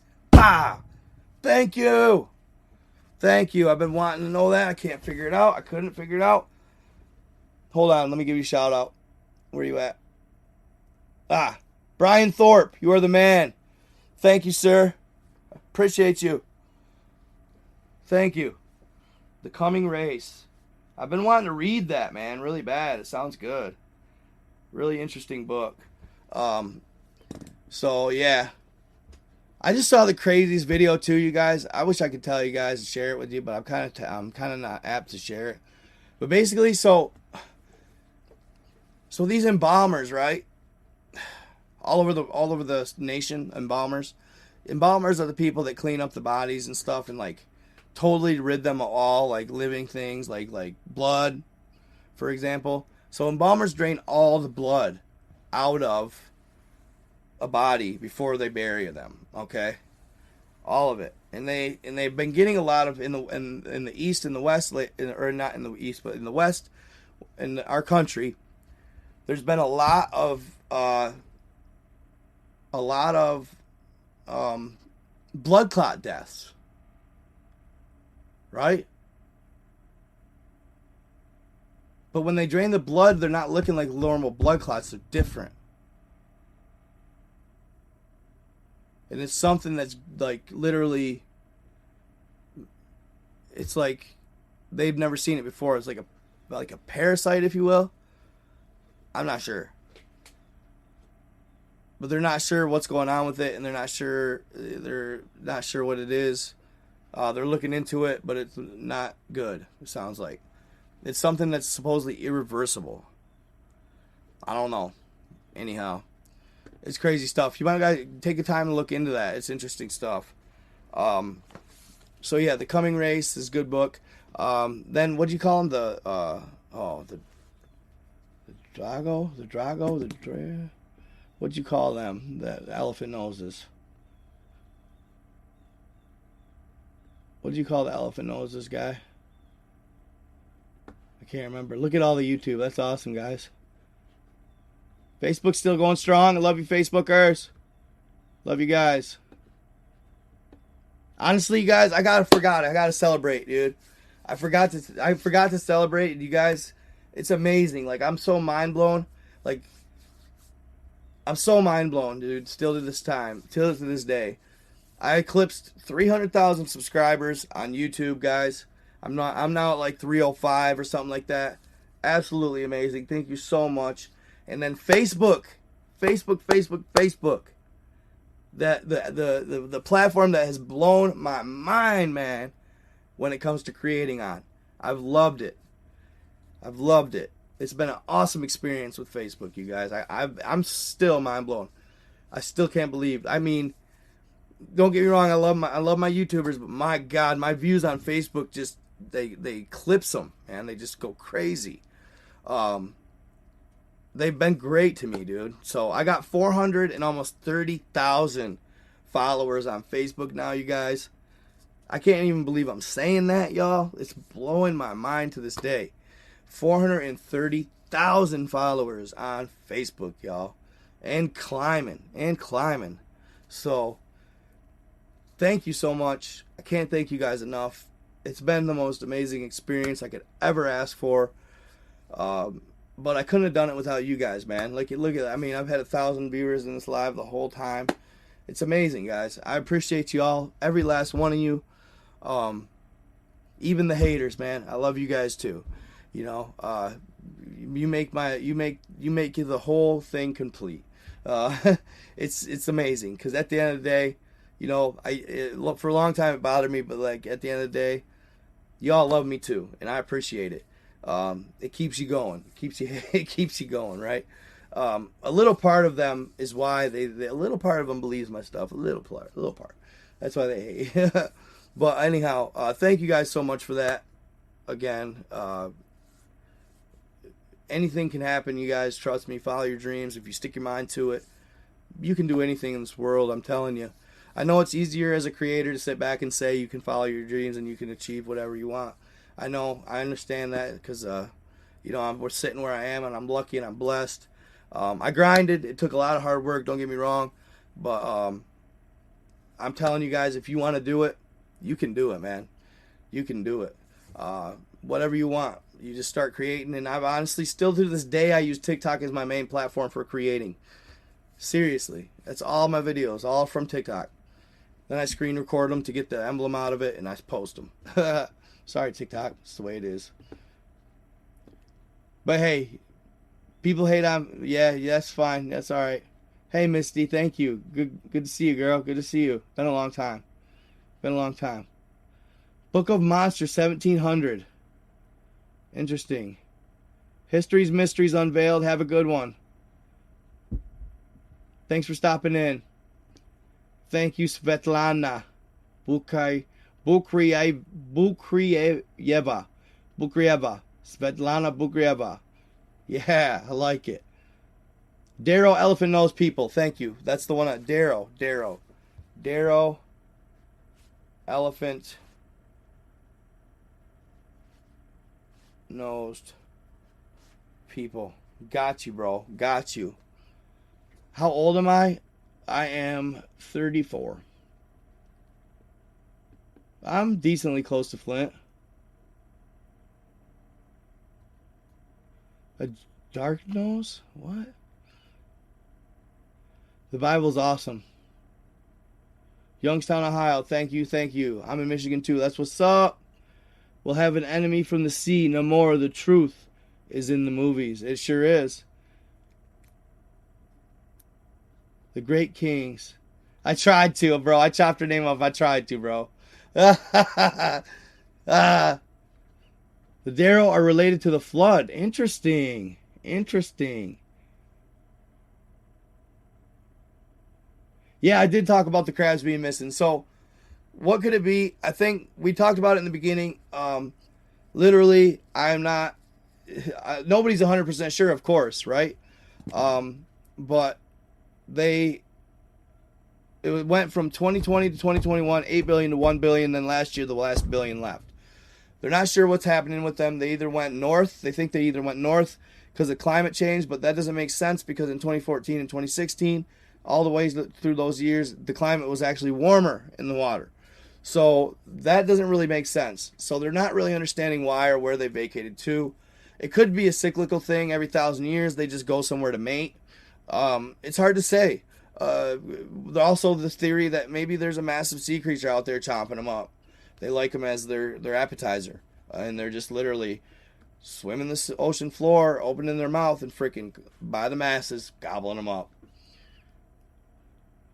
That was the other theory. And then we went into Leviathan. So I wanted to tell you guys, though. What's ASL?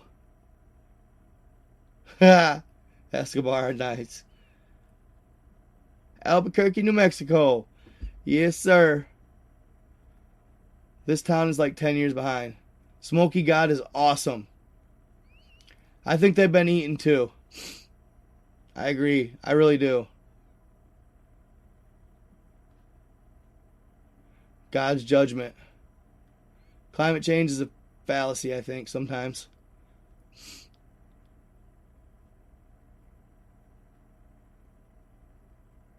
Crystal City, yes, sir. They ran for cover. So all the stuff going on with Ukraine and Russia and stuff, how crazy is that? The Nord Stream pipeline blowing up, guys. I usually don't talk politics, but that's crazy, y'all. That's a bold move, and it's a scary move, right? It's a scary move.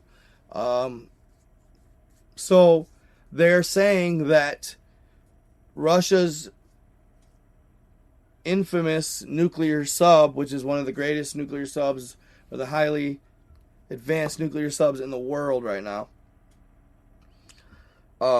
has left its bay, has left its port, and they don't know where it is. That's awesome, right? They have no idea where it is. That's scary. And then China and Russia had ships in Alaska, in the waters between Alaska and Russia. I pray not, guys. I pray nothing takes place. I pray nothing happens. Supposedly, also, the U.S. just bought $300 million worth of insulin for radioactive poisoning or radiation poisoning. 300 million, guys, they spent, and they bought radiation poisoning medicine, okay? But here's the kicker. This radiation poisoning medicine, this is supposed to help you with radiation sickness. This medicine has to be kept refrigerated at all times, okay? And it only has a shelf life of 18 to 24 months. Kind of scary. Why would they buy that stuff? Your guess is as good as mine, fam. Your guess is as good as mine. I really hope not. You know what I'm saying? But nevertheless, we got to do what we got to do. We got to prepare to do what you got to do to prepare. At the least, get some, firepower and stuff like that. Get prepared that way, and do what you can, right? Do what you can. That's all you can do. And I hope it's not. I hope it's not the case. But you guys remember that story about the time traveler ish, where it was out in California, where he went into this deep meditation and he jumped into the future, into his reincarnation. into his reincarnation, which was his great-great-grandson or something like that. But it was him reincarnated, supposedly. Okay? So he jumps into him, and he basically talks to this guy who interviews him on stage, and he talks as the great-grandson. Okay? And this great-grandson states that what takes place is a massive nuclear war. And that at this nuclear war, China, okay, supposedly has a 250 million man army. And this army comes through Alaska, and they take no prisoners, man, woman, dog, child, don't matter, cat. All they see and moves, they take down, and they push. And this is just freaking totally a freaking story. It's probably bull. But anyway, he supposedly traveled to the future. And they come down and they push and they sweep all of Canada. And they push all the way to Colorado, like Denver, Colorado. And we fight and we fight and we fight. And it doesn't matter how many you take out, they keep coming. And that's what the story says. And they make it to Denver, Colorado. And that's when supposedly an alien faction steps in and say enough is enough. And they stop them. And then it takes years, but everybody recovers, and mankind finds a new image, a new self, a new embodiment. They become more spiritually connected, more meditative, not part of the matrix or the work grind and all that.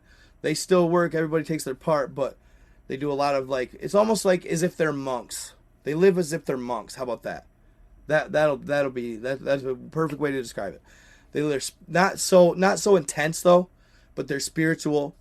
And they also talk about how people there's a lot of people still stuck in 3D, where they like the technology, they like all the tech and the stuff, and they actually they're so out of tune and not spiritual that they can't become spiritual. They all want to, but they can't, because they're too attached to third dimension. So they're stuck there, but they're stuck there. They aren't allowed to step into the spiritual realm and try to ascend and become something greater, in theory, right? So that's that story. That's crazy. That always just plays in the back of my mind when all this war stuff is kind of taking place. It's like, I mean, could it happen? I don't know. But then in that story though, what's weird is it becomes the citizens versus the federals, which is like, yeah, I don't know. It's crazy. Whoa, Siri, why are you listening to me? Bing, bing, bing, bing, bing, bing, bing, bing. Okay, guys, I want to address... Oh, so I talked about the Ziz, right? So you guys heard the part about the Ziz where the egg falls on Earth? The egg falls to Earth, right, of the Ziz, and the yolk floods 60 cities. Okay? The yolk floods 60 cities.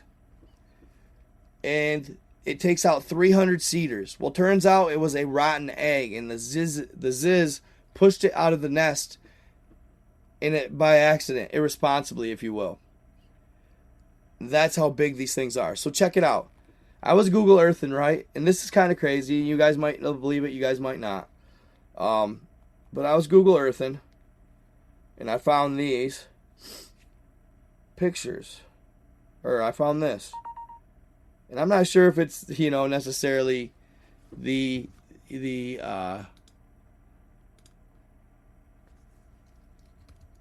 or anything whatever I think it is at all.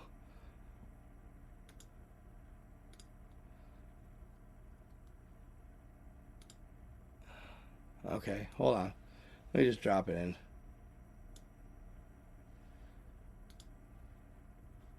Keep both. Okay. Back. That's one cool thing about this mouse. It's like I can just slide it back and forth for screens. Isn't that cool? Pretty neat. I do love the Mac. It's just I got to work out the kinks on playing the display capture. It really frustrates me. See, there's like nothing there.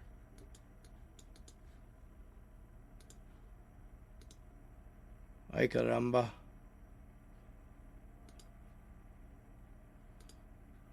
Settings, yeah. So weird. Why it won't do it? Oh, shut up, kitty. God, you're a pain in the ass. Sorry, guys. She is a pain, though. Said system preferences. God dang. Freaking brat. Fuck it.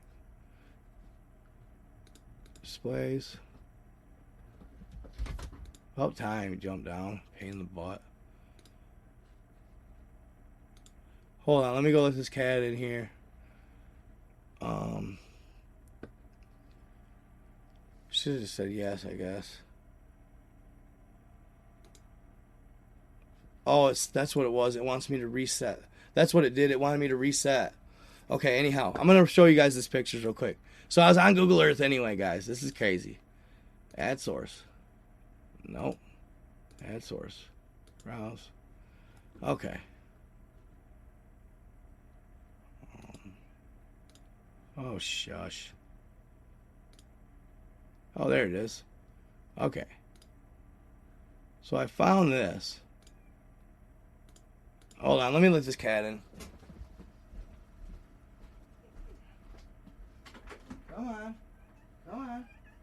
Oh, wah, wah, wah. Life's so hard. Okay. Okay, check it out. So I was on Google Earth and like looking around, and this is just something that reminded me of the Ziz, right? And it could be fake. I don't know. It could be nothing. So I found this in this little cove off of off Australia.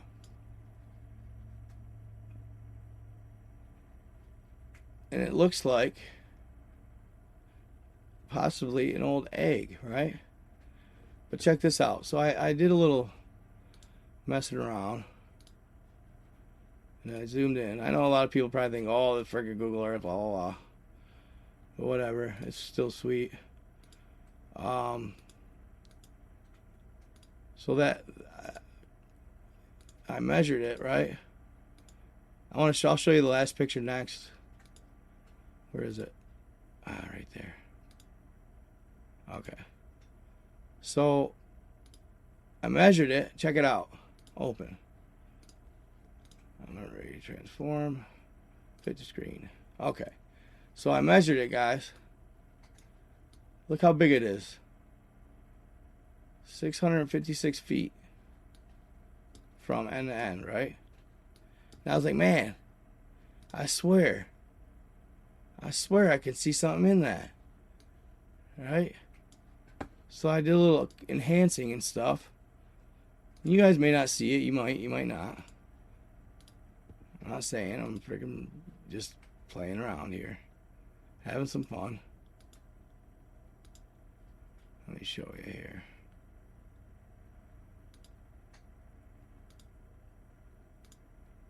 And I zoom in and enhance it, and here we go. Fit screen. Boom. You see it? See it? Look at the beak.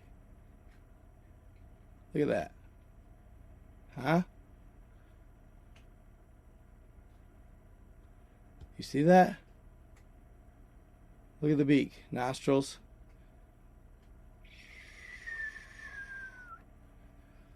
That looks like a bird. Is it not? I could be wrong. Could be bullshit. Could be full of shit. But to me, I don't know. That looks like something in that egg. That it obviously did not get to hatch. It's probably obviously dead, hopefully. Right? Hopefully. And yeah. Could it be? Could it be?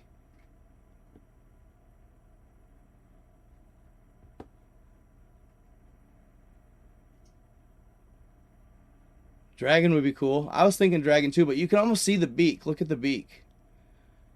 It almost has a beak. That would tell me a bird. It's got a beak.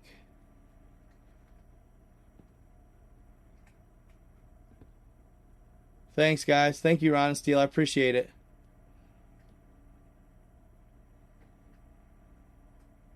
Apocryphon of John. Yep, head is at the top. Good eye.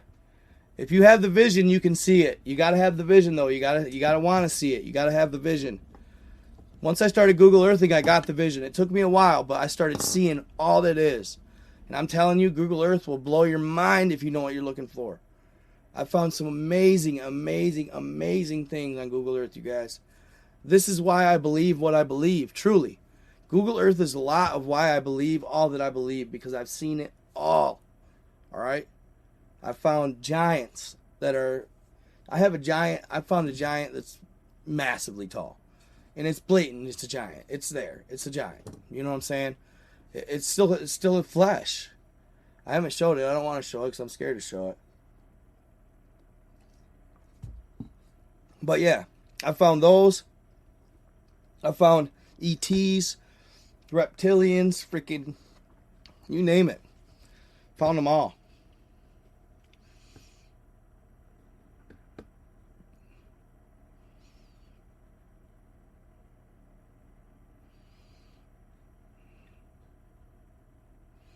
No, it ain't. Google Earth is CGI. Come on, man. Bro, no, it's not. They didn't put all that detail in. They didn't put everything I found in by CGI, bro. I've seen all kinds of shit, dude. There's just no way somebody would take the time to do all that, bro. No way, dog. Those are real pictures. You know what Google Earth is? The Google Earth is an invention that was done and made by the CIA. The CIA called Google Earth, basically, and said, here, we have this amazing tech for you, but we want full access to your servers, we want full monitoring of your servers, and we want to be able to watch and do what we want with them whenever we want, and we'll give you this awesome search engine, which is Google Search.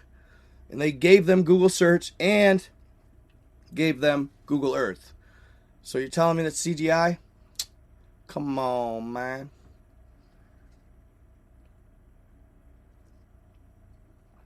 It's not CGI. Thank you for the... Have you ever looked into the Antichrist? I have not much. No, I have not, to be honest. I will, though. You guys, you got to remember there's certain things on here. Like, I'm honestly pushing it by even talking about the Book of Enoch. I'm pushing it talking about this bird and this egg.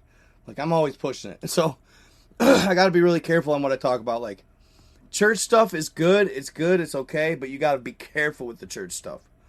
Because you don't want to offend people. Because we're a bunch of offensive people and we're very sensitive today. So, you got to be careful with that.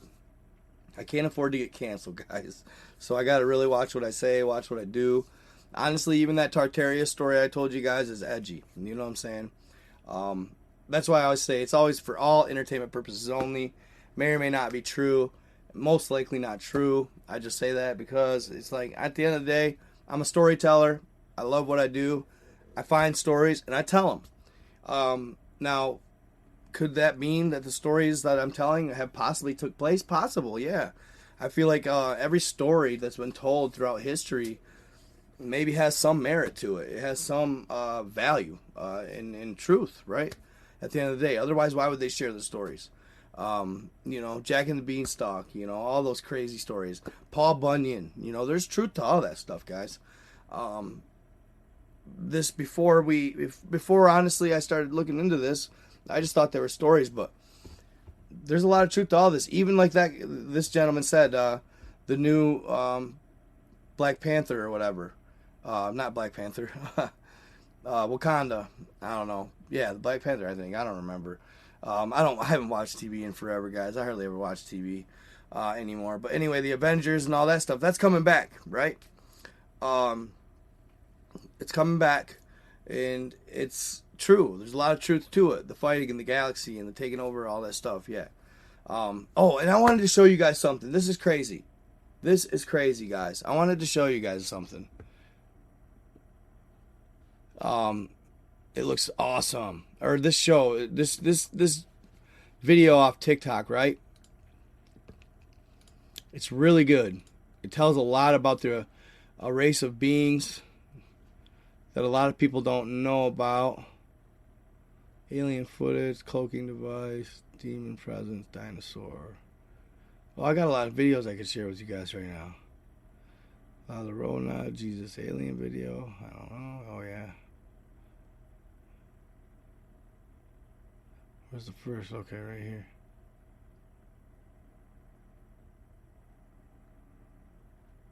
Okay, right here. Ready? This is good.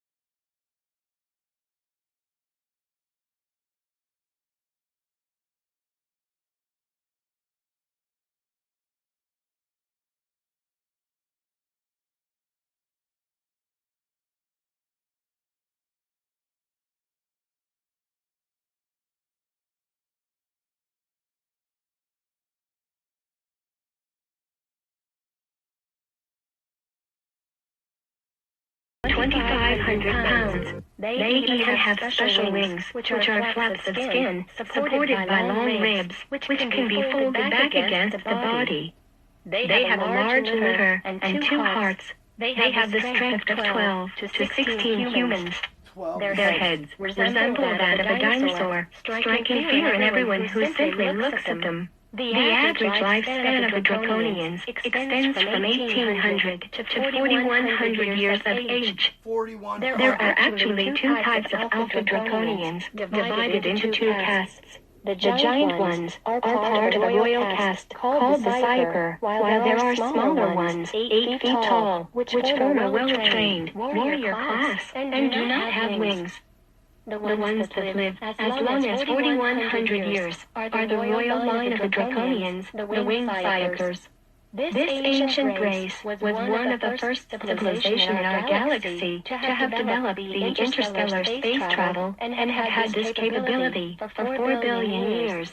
They were one of the first races to chart our solar system, and in fact, they were the first race to state that our solar system belonged to the reptilians. They had a great technological advantage over the other races, which was probably given to them by the Carians. The Alpha Draconians have colonized and conquered many star systems and have created many reptilian and non-reptilian races, but Oh, you know there's a part 2. the reptilian race, they left You know there's a part 2, y'all. the Hold star up. Alpha Draconi in the Draco constellation, where they had the best chance of survival. Upon the creation of the reptilian race by the Carians, they told the reptilians that this universe was theirs to command. They told them that everything is theirs for the taking, and they must dominate every galaxy, planet, and race they encounter. This way of thinking was planted since their creation and grew stronger throughout as protruding horns.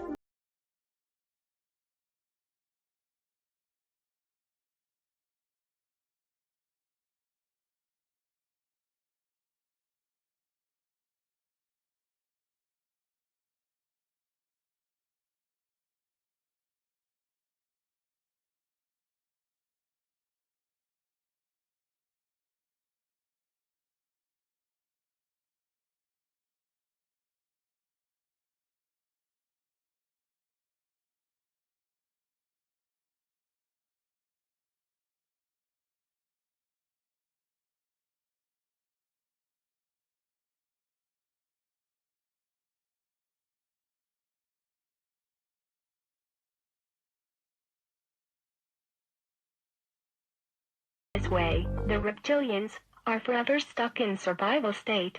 They believe that in their ways, that if the young ones survive, they were meant to, and in the process, they have had to fight all the way, and at a young age, they're completed warriors and depend on no one. This means they have no boundaries in what they will do to other beings. It is rooted in them never to trust a human race. After the Great Galactic War in Lyra, when the reptilians invaded the humanoid races, who were living in peace and harmony, all of the reptilians are taught the draconian version of the history of the Great Galactic War, which teaches that humans are at fault for invading the universe, and that humans selfishly wanted a draconian society to starve and struggle for the basic materials that would allow them to exist. The reptilians are taught from young that they are superior to all other beings, and that they need to be respected and be perceived as masters. Essentially, one of the main things that the reptilians try to do here on Earth is to cause human suffering and to ensure there is constant conflict. The reason they want this is because the reptilian actually consume negative energy, like jealousy, fear, hate, anger, and even sexual energy, created from perversions. It is believed that they have the ability to shapeshift and use this ability to get themselves deeply infiltrated in our governments, controlling our society, our moral, educational, and economic systems. The reptilians are responsible for all of the wars, destruction, perversion, hatred, and degradation in humanity, since they consume the negative energy we create. The reptilians also enjoy eating human flesh and the back of their head. Throughout history, these bony ridges may have been misidentified as protruding horns. Reptilian beings have no body or facial hair.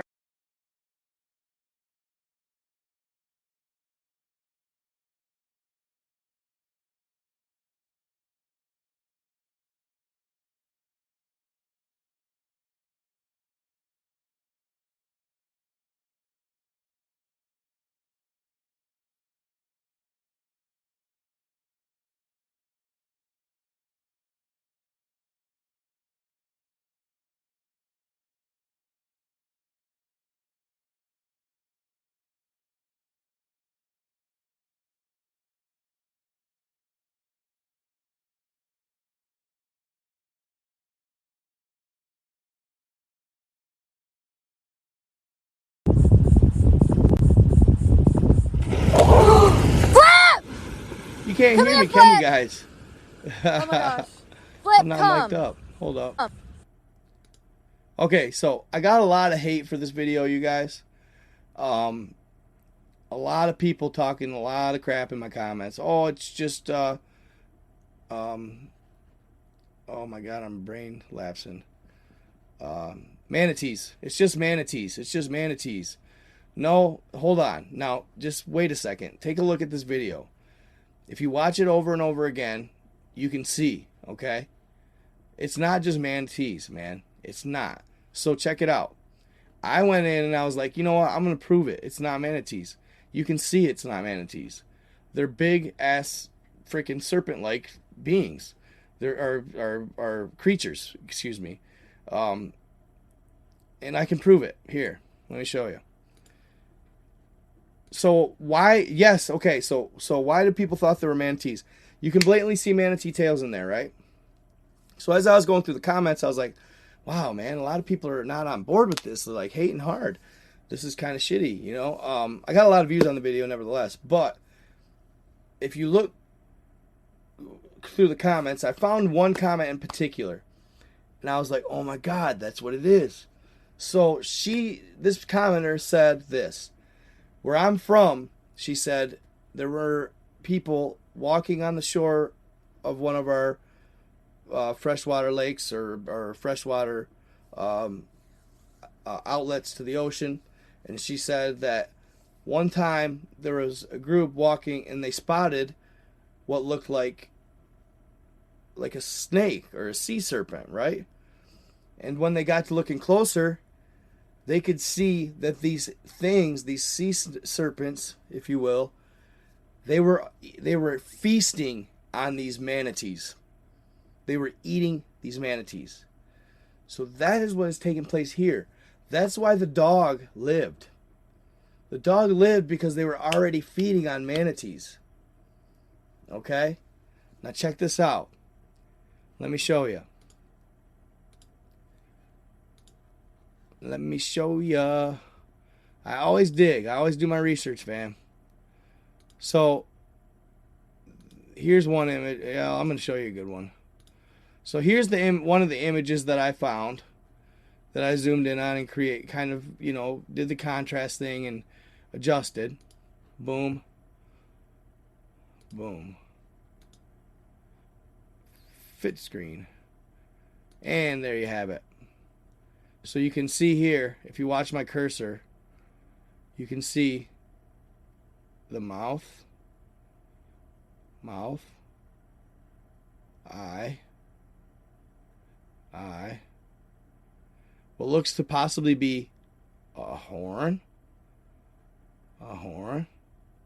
of some sort. But you can see blatantly eye. That is a head of a sea serpent. Let me show you another one.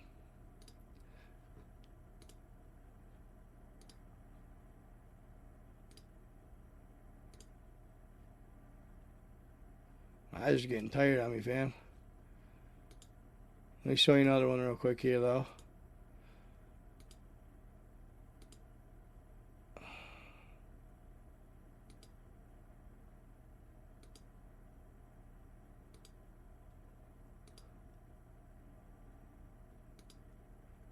Where are we at here? Right there.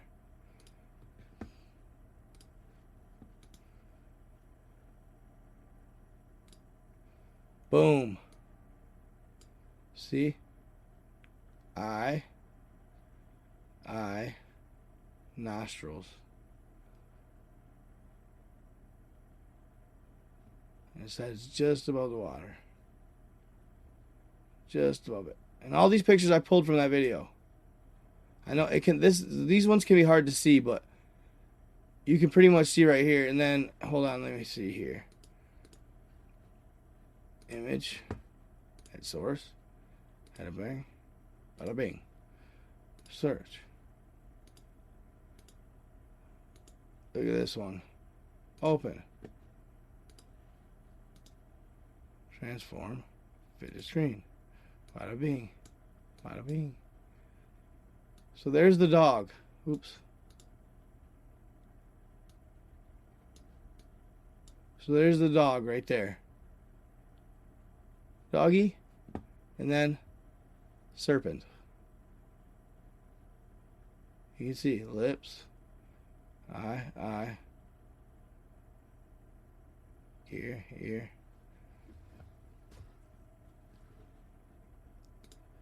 And then I think I got maybe one more good one here. And I know you gotta kind of look, but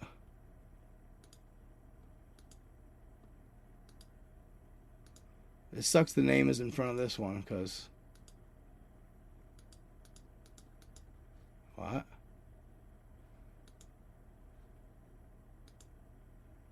Okay, cancel. That's enough. Alright, that's enough of that. Anywho, possible sea serpents. They're not uncommon. People have seen them before. It's weird they're so close to shore. Oops. But that's that. And that's at the back of the live. That one's the most obvious to me, though. That was the most blatant.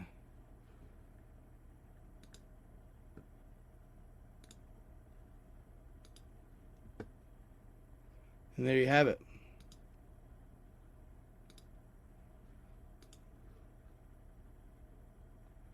Okay, guys, I better wrap it up. I'm getting tired here. Eyes getting heavy on me. I appreciate you guys for stopping by my live. I really do. You guys are the best. I couldn't do it without you. Obviously, all this is for entertainment purposes only. I'm not saying anything I say is true. I'm not saying it as absolute fact. I am saying it as I'm a storyteller and I love to tell great stories. So, I hope you enjoyed them. I hope you enjoyed them. Nevertheless, and I hope you keep watching. Stay tuned in, all right? I'm going to come up with more great content, stuff that'll keep blowing your mind. There's always the juice. It's always out there if you want to find it. You just got to find the right fruit to squeeze, you know what I'm saying?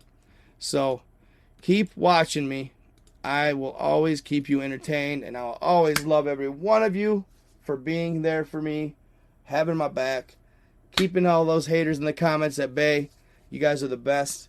Thank you for 400,000 on Facebook. Thank you for 300,000 on YouTube. I never thought in a million years it would take place. So you guys are awesome. Without you, none of this would take place. So thank you so much. You guys are the best. Thank you, Facebook. Thank you, YouTube. Thank you, Facebook fans. Thank you, YouTube fans. You guys are the bomb. Even one or two of you Twitch followers, you guys are awesome too. Like, everybody's awesome. You guys are the best crew a guy could ask for. Having my back, stay in love, stay in the light. It's always fun, and I'm going to miss you guys for the time I'm off. But I am promising you I will start going live more for you guys, because you guys deserve it. I promise you. Now, once I get my life back in order a little bit, you'll see a lot more entertaining content coming from me all day long. So keep on keeping on and keep on watching, fam. Love you all. Stay in the love. Stay in the light. Be kind to others. As always, I am out.